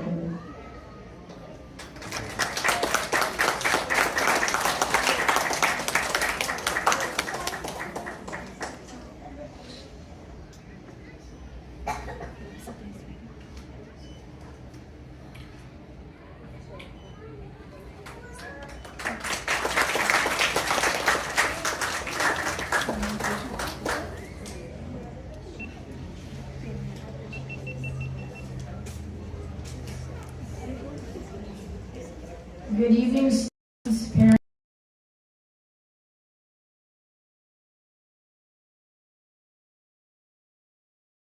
About Buddha's teaching Dhamma through its beautiful notes and its lyrics. Thank you.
Good evening, Bhante, friends and family. It's an honor to stand before you today as we gather to celebrate Vesak, the most sacred day for millions of Buddhists. On this day, we commemorate the birth, enlightenment, and passing away of the Gautama Buddha, whose teachings continue to inspire each generation of Buddhism. Vesak is not just a time for ritual and tradition, to recognize the shared humanity that connects us all. The Buddha's life is a profound reminder that freedom from suffering is possible, and that this freedom begins with mindfulness and compassion. Born as Prince Siddhartha Gautama in ancient India, the Buddha renounced a life of luxury in search of deeper truth. After years of meditation, extremes, and self-discovery, he attained enlightenment under the Bodhi tree and became the Buddha, the Enlightened One. He then spent the rest of his life teaching the path of transcendence through wisdom, right conduct, and mental discipline. Finally, after 45 years of teaching the Eightfold Path, he passed away on the latest full moon. In a world often marked by division and conflict, the Buddha's teachings feel more relevant than ever. The path the Buddha walked was not one of melting conflicts. It was the quiet, steady path of peace. And on this sacred day, Buddhists around the world will engage in acts of devotion and generosity, such as visiting temples, offering flowers and incense, writing letters, and participating in chanting. Many also observe daily precepts and perform acts of charity. These practices are not symbolic, but rather expressions of the Buddha's teachings, helping us to cultivate mindfulness, reverence, and selflessness.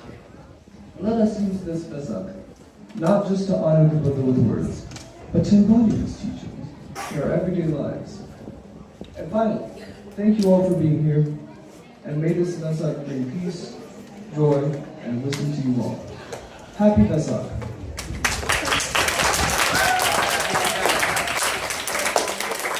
And lastly, can I have a hand in welcoming Wajirabuddhi to the stage?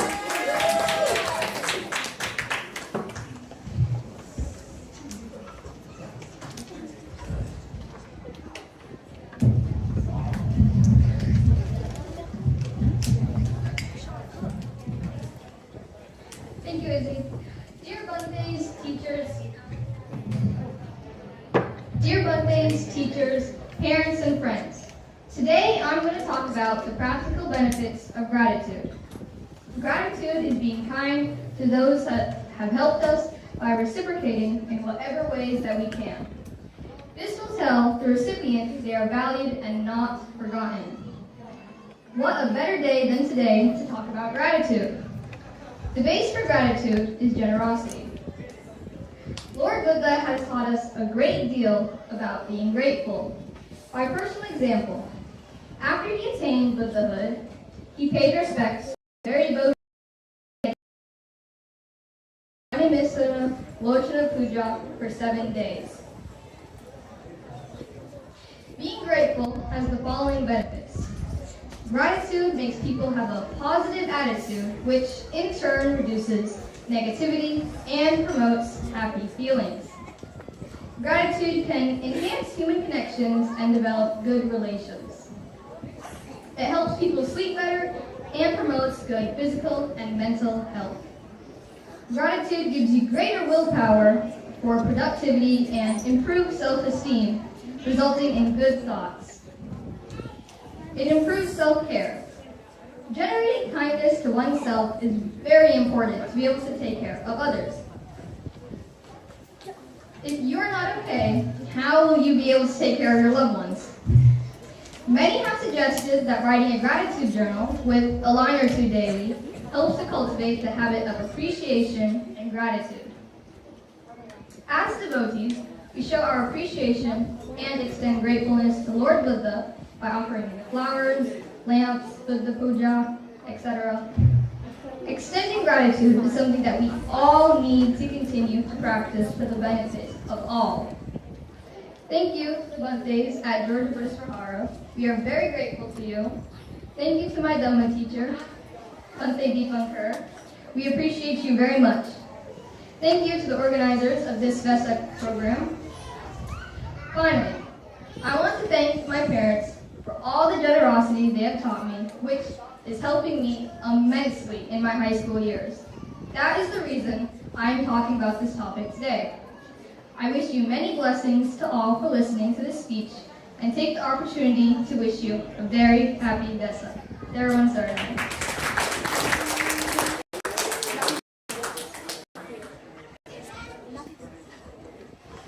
And now I would like to welcome Nandita.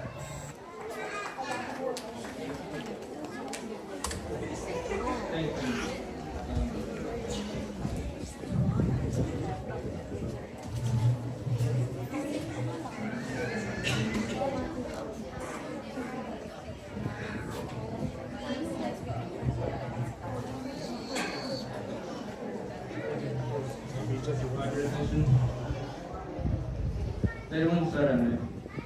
Tonight we have permission to speak Venerable Wajirabuddhi, Bhante, Bhante, and Ananda Bhante, as well as the rest of the audience. Today I'll be talking about greed, hatred, and delusion, and how they relate to each other, as well as how we can avoid them. The first point I want to talk about is greed. Greed is when you turn something from a want into a need. This obsession is enough to ruin someone's life, and a famous example of greed is the story of King Midas.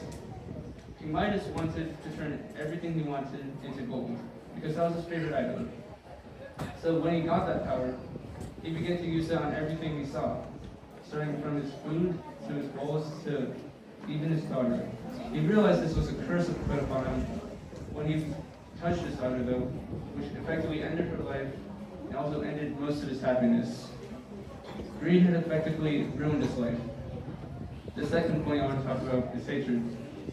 Hatred is felt when somebody directs anger at an object, a person, or a group of people. And a famous example of someone who hates is Hitler. Hitler had profound hatred of the Jews, and it was so bad that he didn't hesitate when he ordered to exterminate them from the world. This hatred turned on him when the world took notice and took a stand against him to defend the Jews, and in the end, Hitler and his hatred were forced in a corner where they had done themselves. The last one I want to talk about is delusion. Delusion is the cause of both greed and hatred. Greed is the result of into shifting their anger onto something or someone else. In the end, delusion is the primary cause of both hatred and greed. You can avoid these mentalities by finding satisfaction in what you already have, as well as finding peace with those you know. Communicating with others better, instead of raising delusion, by giving better information instead of letting their delusion grow. You can stop people's hatred and greed towards you, or at the very least you can reduce it. This concludes my speech. Thank you. After me is Seneca and Jennifer.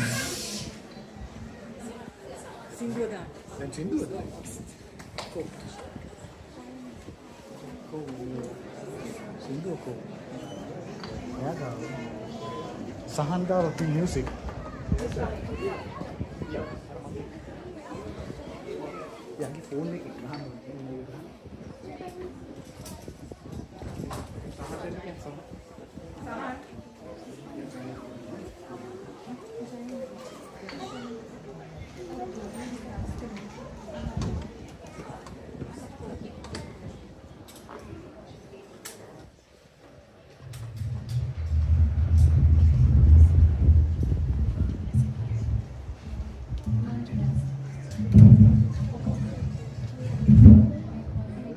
Ladies and gentlemen, we'd like for everybody to come back into the hall here. We have some kids who are going to make some performances. We would love to have some more presents. So if everybody who's outside, there's still a lot of seats left inside. So if you please come inside to enjoy the performances of the kids who've done a lot of work preparing. So let's give them our appreciation. Thank you.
Danta, and Techo. Kesa is Kes, which is hair. Everybody has hair, some people don't have hair. Loma is Lom, which is facial hair. Some people have a lot of hair, some people shave their facial hair. Naka is nails, which some people paint their nails, some people don't, some people keep them normal. Danta is teeth. People brushes their teeth in the morning. Well, people brushes their teeth in the morning and nighttime. Tacho is skin. Blood comes out from your skin, and when you get a paper cut or a cut. Now I will be teaching everyone Kesa, Loma, Naka, Danta, and Tacho in Sinhalese. Kesa is Kes. Loma is Lom, Naka is Nia, Danta is Duck, and Tacho is Mas. Thank you, everybody. God bless you.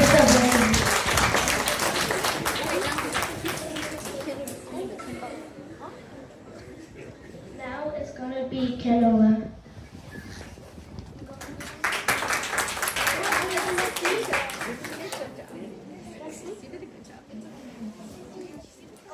Hello, my dear teachers, parents, and friends. I'm Kanula Dana. Hope you all are fine and safe. Today I'm going to tell you about caring for the parents. The parents brought us to this world. They love and care for us. Their blessings are our strength. I'm going to tell you about how our Bodhisattva took courage to look after his parents. This story named as Salikeda Jataka. Once upon a time, there lived a parrot family. The father and mother of the parrot family were old, weak, and above all blind. They had a young parrot, healthy and strong. The young parrot looked after the parents with love and care. They lived in a hollow of a tree. The young parrot used to go to a nearby paddy field and bring seeds of paddy to feed the parents. One day, the farmer of the paddy field saw this. He thought he would watch his young parrot and ask him where he is taking the paddies. Next day, farmer caught the young parrot. He asked him, "Where are you taking my paddy after feeding yourself?" The young parrot cried in fear. He says, "Farmer, my parents are old, feeble, and blind. I take your paddy to feed them." The farmer felt sad. He told the young parrot, "Oh, my friend, you are great. Hereafter, you will leave a part of my paddy field for your use." The parrot was greatly pleased and flew away, thanking the farmer. From today onwards, every farmer leave a part of their paddy field for the birds to feed themselves. That part of the paddy field is called Kurupalu.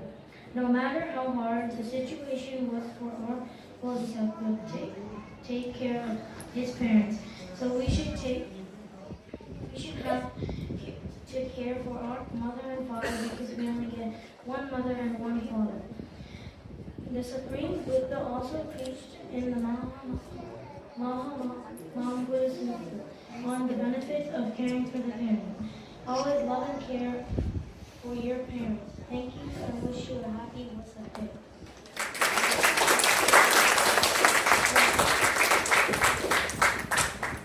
And now introducing Bhante.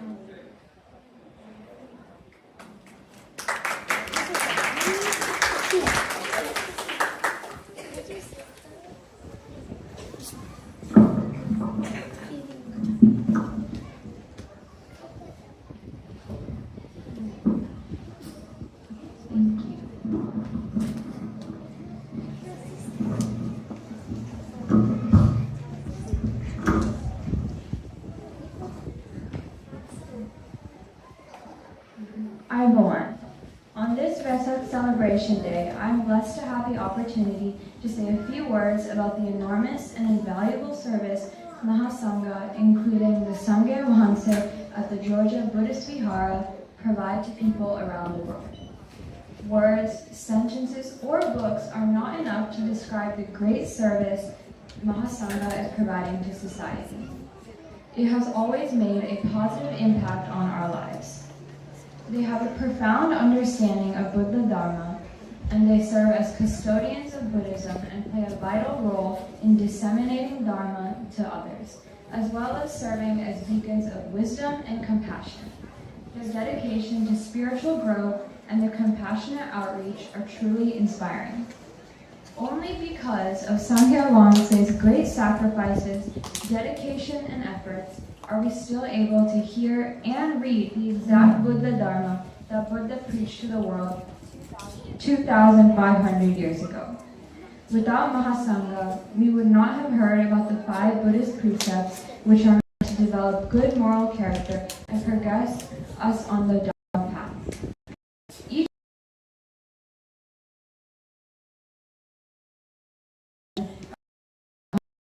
temple. Sarya Sahamugalam Maharatan Vahansan Sita Kaminena Sirama Sangya Vahanselata Apere Namaskarya.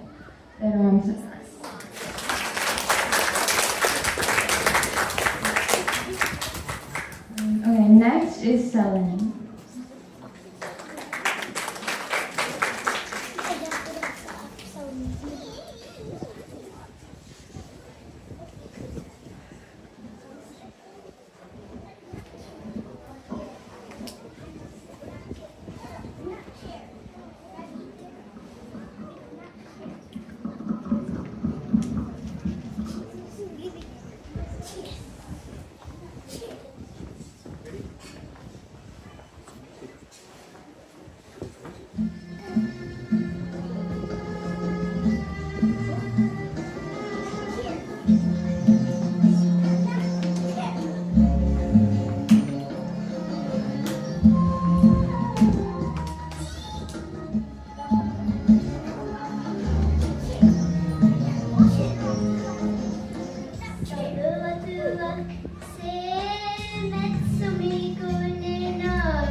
After 7 years of winter, I must do at the request of King Sadira. Spring Shivara temple to show his father Buddha. Little Brahmana went to his father with the happily asked for his love. Brahmana was the only one when he was 7 years old. Brahmana was a very attentive student. He was always eager to listen from his teachers. He was a very appropriate. He got up early and cleaned himself. And he went to the temple and crossed the floor again. And he took a home course and they flew around. Later they advised him to suspend his head. As the old children, they should listen to our fathers and teachers. So that we should be thankful and happy and happy with it.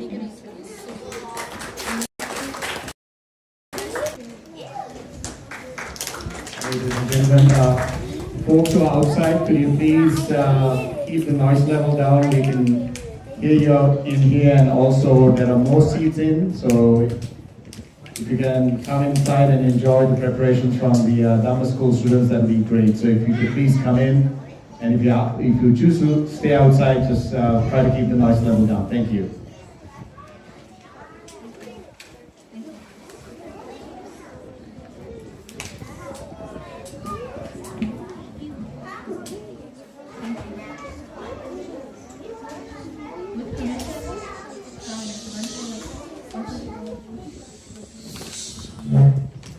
The other Bhantes and everyone in attendance.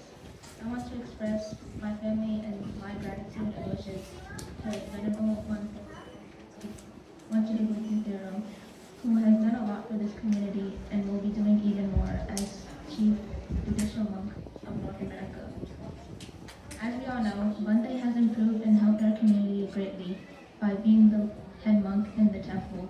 He organizes and leads countless activities for the devotees.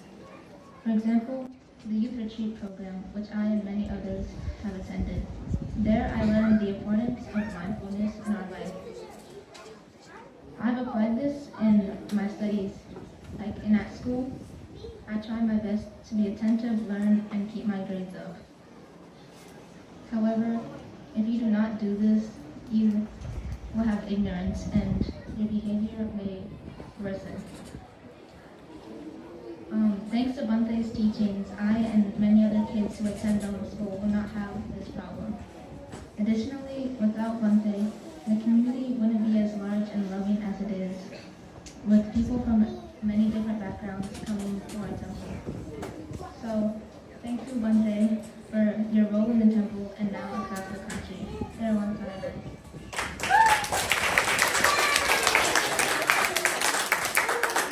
Up next is Subhashi and Oneth.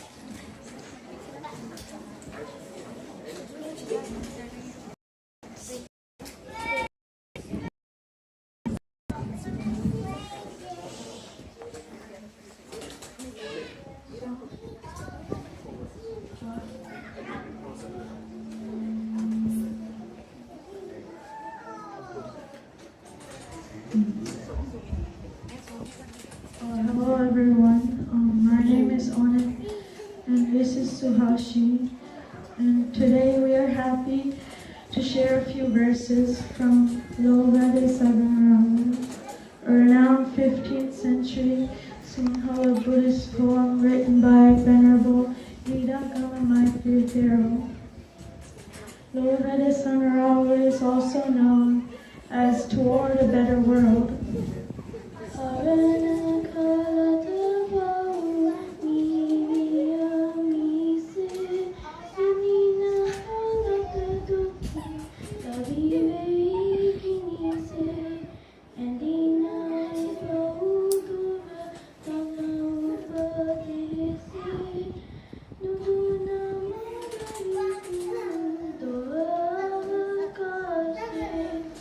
As sweet as honey is evil when you're doing it, as scorching as fire is pain when you suffer for it. Getting acquainted with the advice that helps you abandon evil. Leave no room for any transgression through the 3 doors of action. ජීවත් වෙනව වෙනුවත නහමින් මියයනු සොනලයි තනත මෙලසින් ගලහන මුනිබන සිහිකොට සබවින්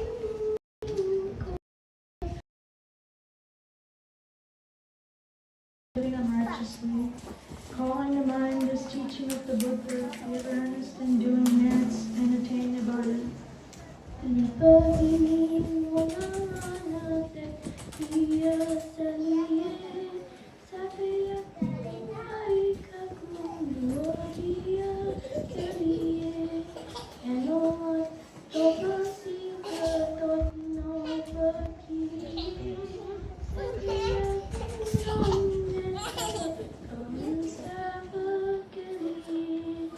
The crab in the water pan revels in water sport until the fire is kindled in the fireplace. If you do not shrink from pondering over that fact, you realize that there is no true happiness in sense enjoyment. Savyasartha bhavata sukha Thero and Sarna.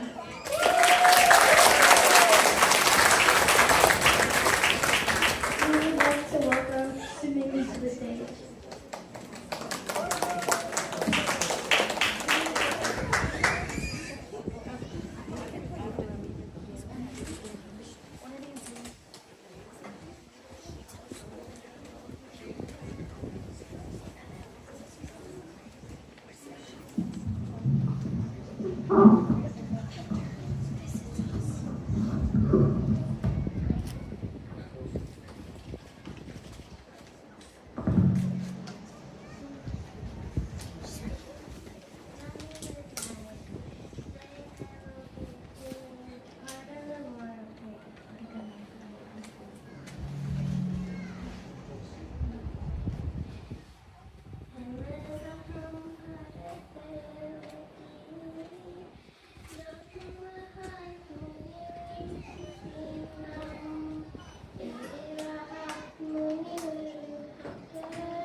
My name is Karuna Nayak, and I'm doing a speech about why we should attain Nirvana. As you all know, Buddha attained Nirvana, which is the ultimate goal of the Buddhists. But some days you won't have fun or may hang out with your friends or do many things. The truth is, if you could remember all the things that happened in your past life, like the pain, suffering, and aging and sickness, you'd understand why. Maybe you died of cancer, or old age, or in some tragic way. You wouldn't want to experience it again. It's like being stuck in a cycle that never ends. Imagine being immortal but constantly reliving pain and loss. Who would want that? Nirvana offers a way out. It ends the cycle of suffering. Even if you don't remember your past life, the pain is still there. By reaching Nirvana, you could escape the endless loop and enter a state of true peace with no suffering. It's not just emptiness, it's freedom. Something deeper we can't fully comprehend until it's achieved. I'd like to introduce Lisa and Lihana.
Today, with the permission of the Congress, I would like to talk about the 4 stages of forming process. The first stage is Sotapanna. Sotapanna is someone who has entered the path to enlightenment by getting insight into the true nature of existence. This person understands the Eightfold Path and they remove their belief in self, doubt, and attachment to rites and rituals. Sotapanna is no longer subject to rebirth in the lower realms such as animal and human realms. Nirvana is irreversible and they continue to progress with ethical mindfulness and developing wisdom. The second stage is called Sakurudagamani. Sakurudagamani is someone who's gone beyond the initial insights of Sotapanna and they have further weakened their attachments to their desire or reaching nirvana. This stage represents a deeper commitment to purifying the mind, heart, and making the person closer to attaining nirvana. The third is called Anagama. At the Anagami stage, the person has completely removed previous attachments, including temporary and goodwill. Because of this, they are no longer reborn into the human or lower realms.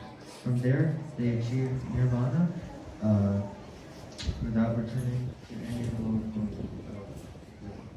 Finally, we come to an arahant. An arahant is one who has reached the final stage of alignment and has completely destroyed all 10 attachments that bind beings to the samsara cycle. They have fully realized the Four Noble Truths and are no longer subject to any kind of rebirth. The arahants attain nirvana in this life, and their mind is pure, and upon physical death, they achieve the power of nirvana. These are the 4 stages of nirvana. It shows the journey a person must undergo to attain nirvana. During each stage, this person removes more and more attachments and there's more wisdom and truth about nirvana. This is important to understand, so we can all strive to reach this. Thank you.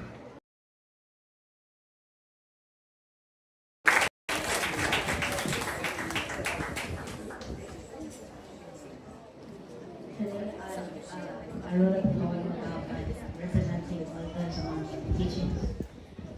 Awake slowly and breathe. I try to see what I'm feeling. Stay relaxed and clear. I know life can hurt. Sometimes things just go wrong, but when I fight back, it gets worse. So stay aware and keep on going. When I'm raging or full of fear, I stop and release. I know that desiring too much material can start my misery and end my peace. I'm grateful for the little things, the morning sky, the evening sky. I know that misery can vanish when I simply breathe and don't wonder why. At night I sit and clear my mind, let thoughts just come and go. I know that peace is here, while I'm breathing slow and feeling whole. Next up is Veneral.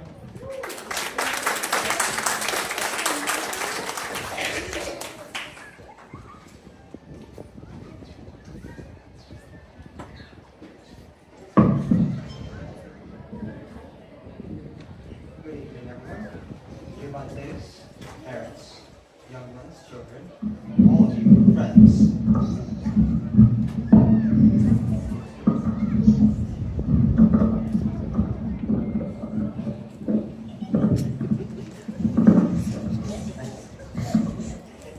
Today is a very special day to me. Not only because, well, today's Vesak Day, but because today is the last day that I'll be a student of the Dhamma School. I started Dhamma School a little over a decade ago. I don't remember exactly when, but I do remember one thing. I honestly kind of saw it as a bit of a chore. I remember learning stuff such as the life of the Buddha, the past lives of the Buddha through Jataka stories, and the basics of Buddhist morality, such as the 5 precepts. However, I failed to really understand why I needed to know all of that. I was simply too young to have the wisdom or experience to apply the Dhamma as more than just a basic set of moral teachings. However, my outlook began to change as I grew up and came to Dhamma School more. As I met more people, new people who thought and acted in different ways that I wasn't really expecting, I began to experience new situations that I hadn't really prepared myself for. It was then that I realized that I fundamentally misunderstood what the Dhamma meant. The Dhamma wasn't just a methodology to my thinking. And because of that, incorporating Dhamma School and through it the Dhamma became a very high priority for me. I had to figure out how to balance my work life, my school life, and all of my projects and stuff with the Dhamma, because coming to Dhamma School each month wasn't just an important time for me to learn the Dhamma, it was a testament to my dedication to learning the Dhamma. And once a day, like once a month, I came to the Dhamma School to learn the Dhamma. But every other day of the month, I was applying the wisdom of the Dhamma. Even a single day of Dhamma School was enough to fuel my critical thinking and get me to act right, for not only just that month, but every month since then, and for my future as well.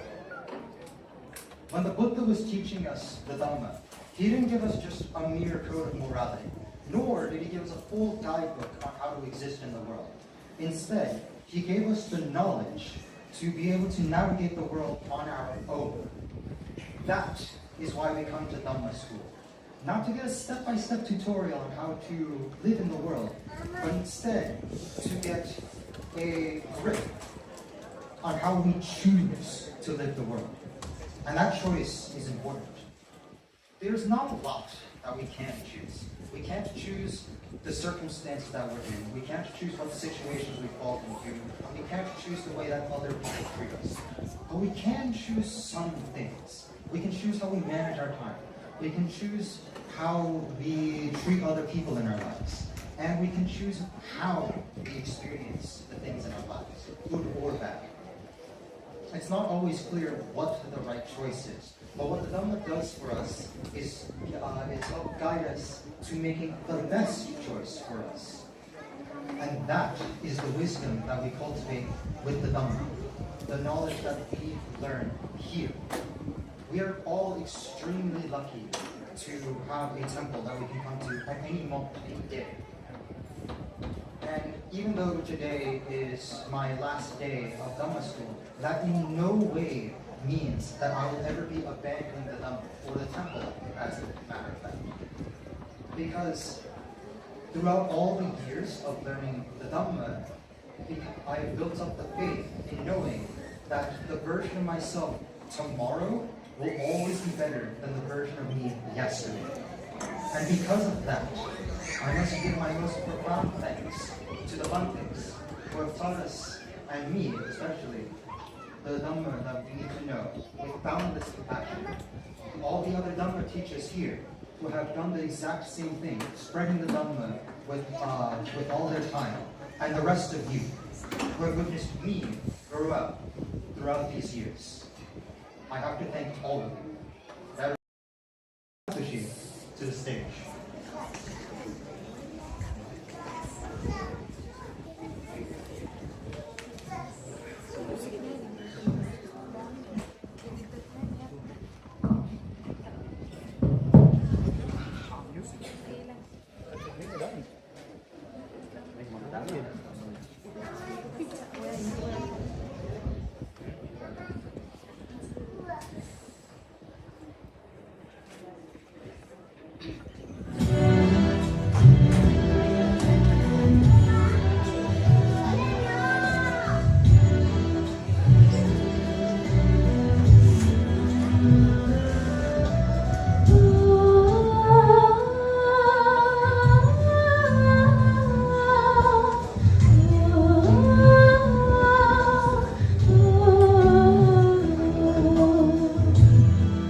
බුදුන් වහන්සේගේ මූලික ධර්මයේ චතුරාර්ය සත්‍යය. එයින් ජීවිතයේ දුක් විඳීම සහ එයින් දුක් විඳීම. රෝග, වයසට යාම, මරණය, අප්‍රිය සමුදීම, ආශා කළ දේ නොලැබීම, සතුට වෙන කාලයන් ඉක්මනින් ඉවරවීම කියන්න පුළුවන්. දෙවෙනි එක තමයි දුක ඇතිවීමේ සාක්ෂි. දුක ඇතිවන්නේ තණ්හාව නිසා.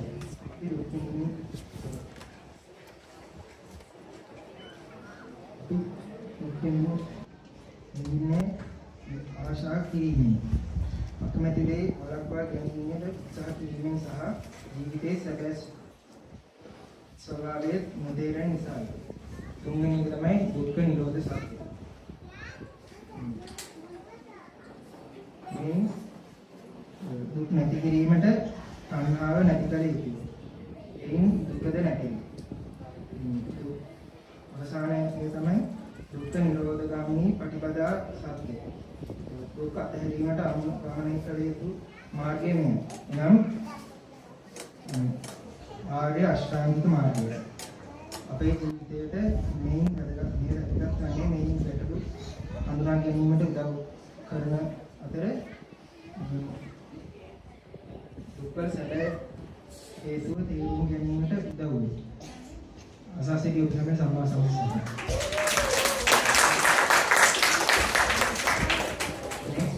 Next down class video presentation.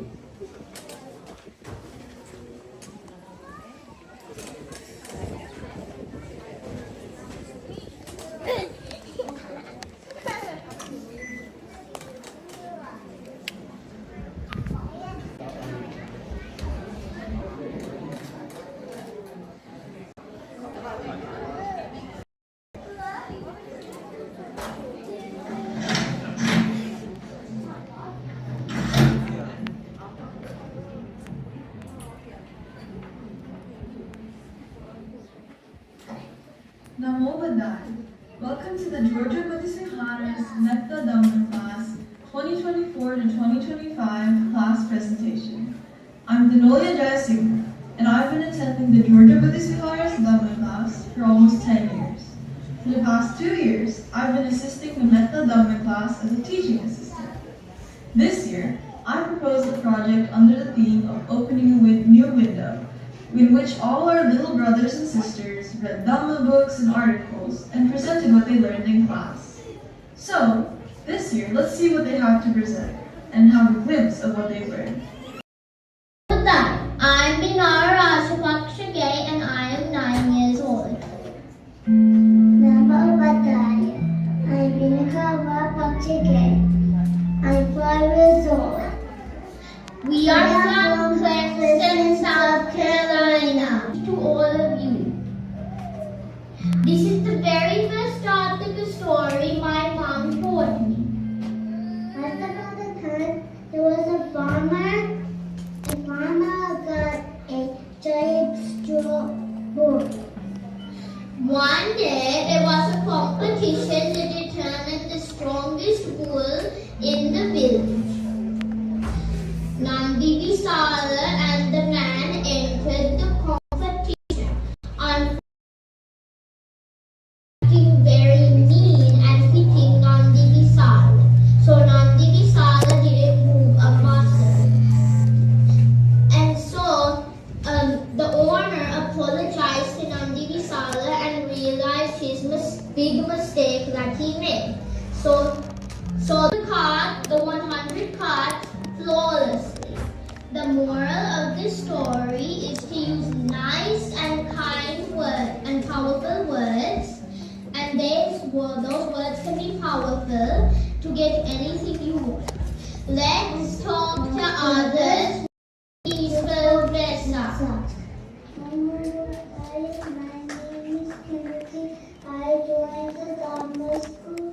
For months, I chose the book Angulimala, which tells the story of a killer who throws Buddha's words, changed him into a peaceful man. The key message is about practicing kindness and understanding towards others. One life of Buddha was occurred in Bodhisattva stage. It shows us how good and bad people can influence our entire life. This story gives the message of importance, association, good people rather than bad people.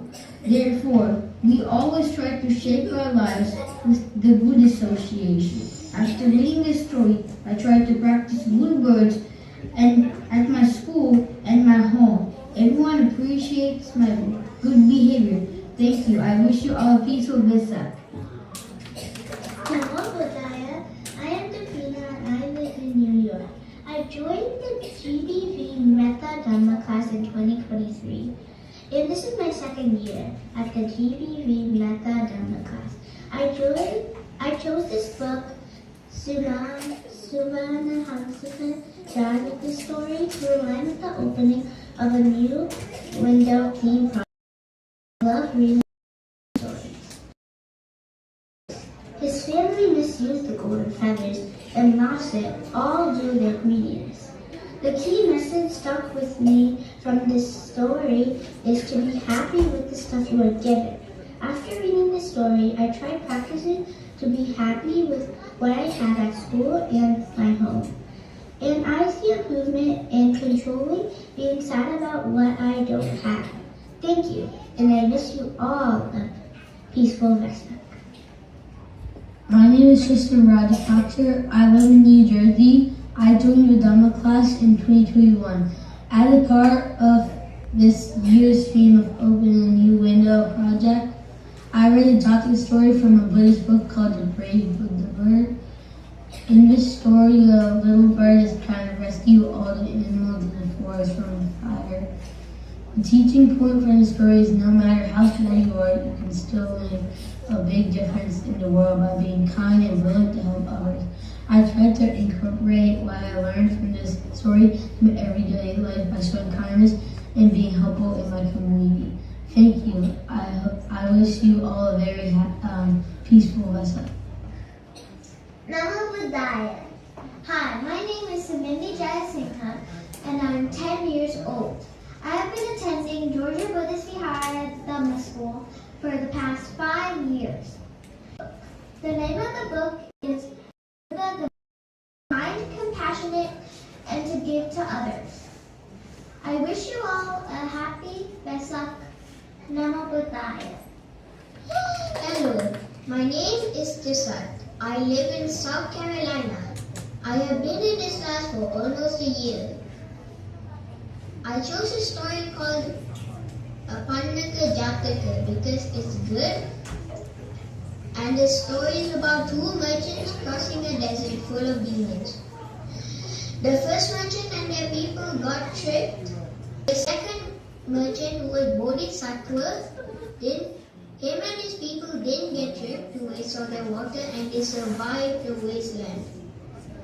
The moral is, be smart, don't believe everything just because someone said it, and don't get tricked. I can use this so I can't get tricked easily.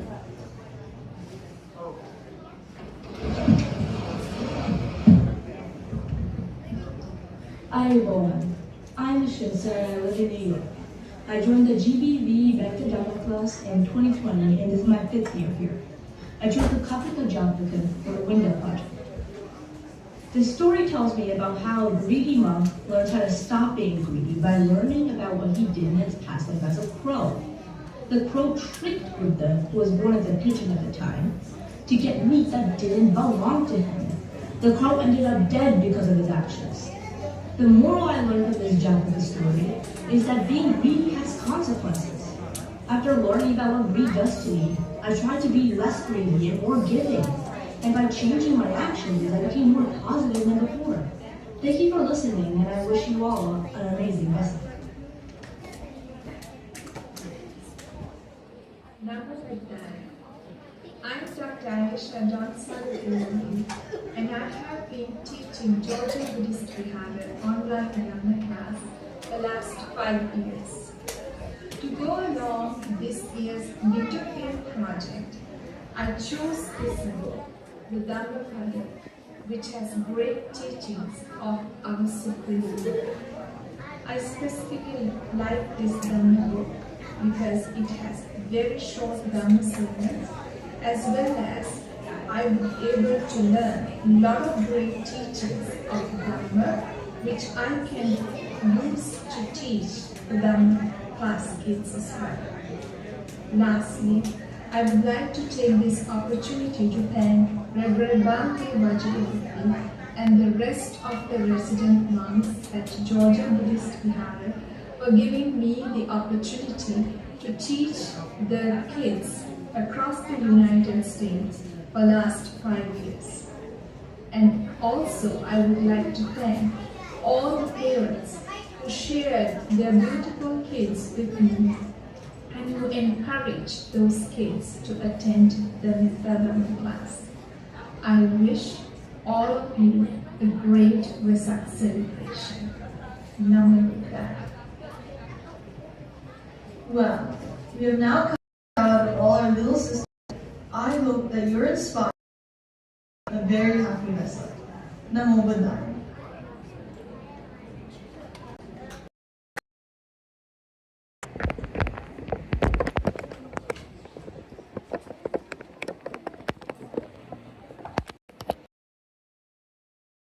Very much for all the kids who have presented today, and for all the parents, and for all the monks who encouraged for their Dhamma journey.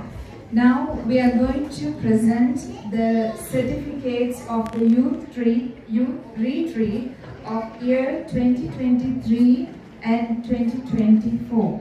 So we will announce your names, and the kids, you can come to the front and get your certificates. For the first certificates, we would like kindly invite Reverend Bhante Wajirabuddhi to give away the certificates for our kids.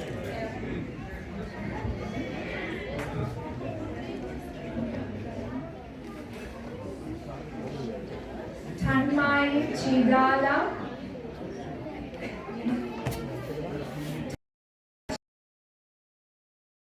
Thai Nugent, Kavi Shratnayaka, Omandi Karunanayaka,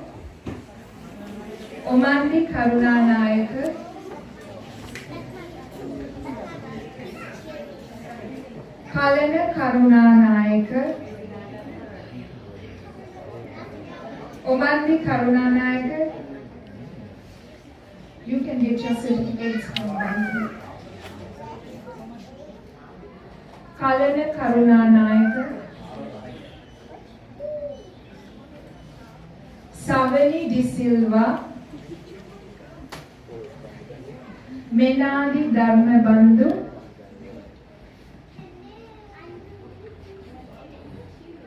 Sanadi Dharmabandhu, Deshaun Moshi,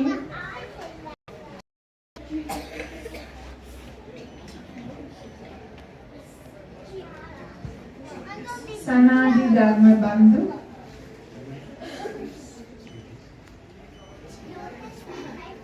Deshaun Moshi, Mihini Sena Nayak, Senitu Sena Nayak, Miheli Sena Nayak,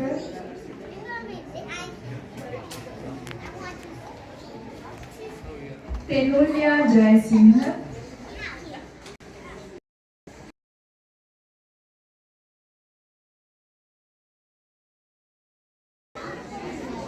Isita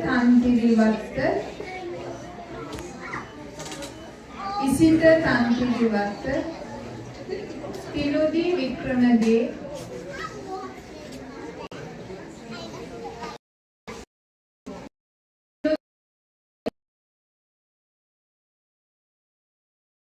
Tantirivatta,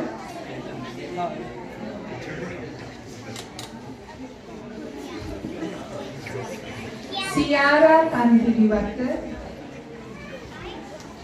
Santushi Dharmavandana,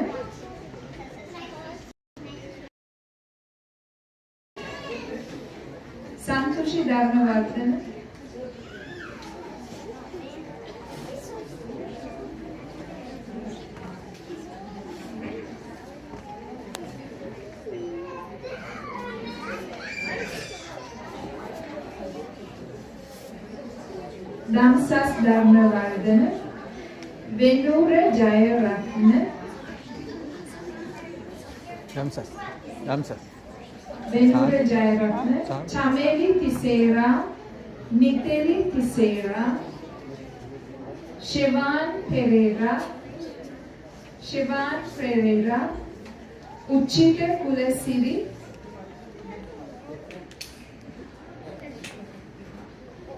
Nerita Kulasiri, Uchita Kulasiri,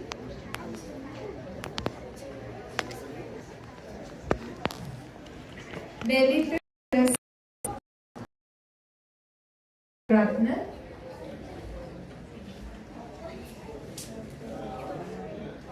Ishara Vijayaratna, Rehani Vijayaratna,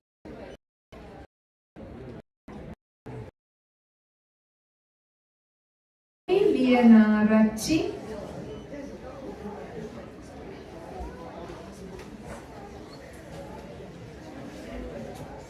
Kushmin Belly Vita, Navina Belly Vita, Minuni Liana Nelita Kulasiri,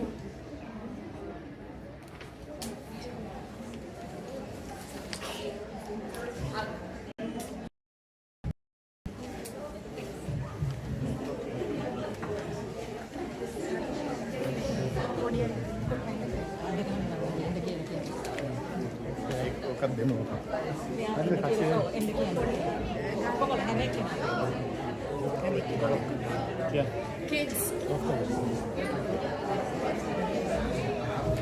We would kindly invite all the kids of Dharma School as well as who have for Bhakti Gita presentation.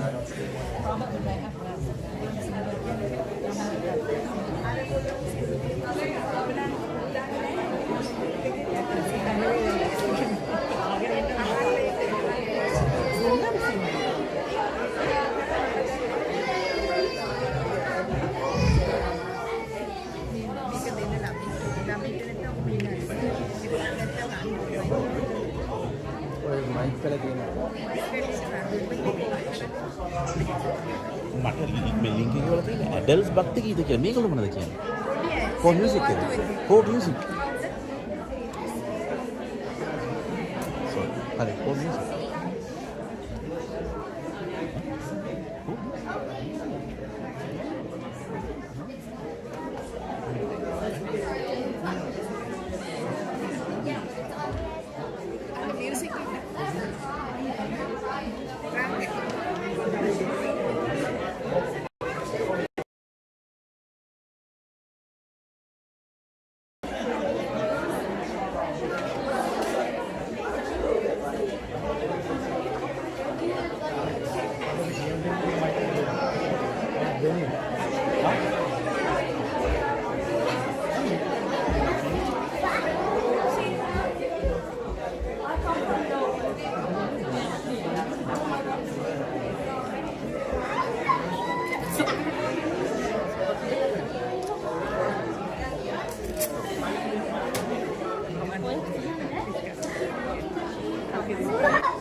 Ladies and gentlemen, this is going to be the final presentation. So I would like to invite all the parents to join in the main hall. It's the kids Bhakti Gita, group Bhakti Gita. So if you could please join in the main hall, that would be great. We still have a lot of seats available. The kids will be singing two group Bhakti Gita songs. So please make your way to the hall. This is going to be the final presentation for the evening.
All right, kids. please come on down. We have the mothers who are going to sing one song.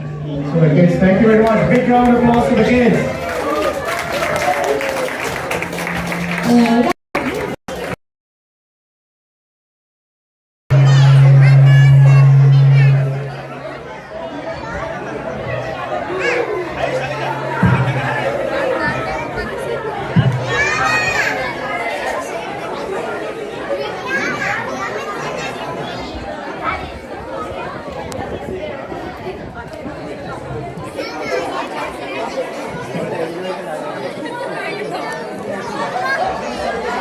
So we have the moms who are going to be singing the last song for the evening. I heard.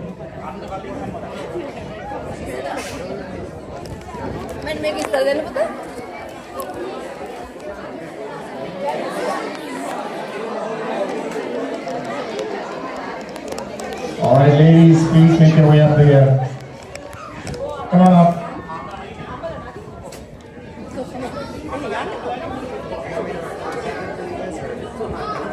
All right, hurry up. You don't want me to start singing.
opening our 2025 Vesak celebration. Thank you so much for all of you who participated today. Thank you so much for the memorable Bhantes who have waited such long time and listening to us and encouraging our kids. So we invite all of you to join the Vesak dancer at the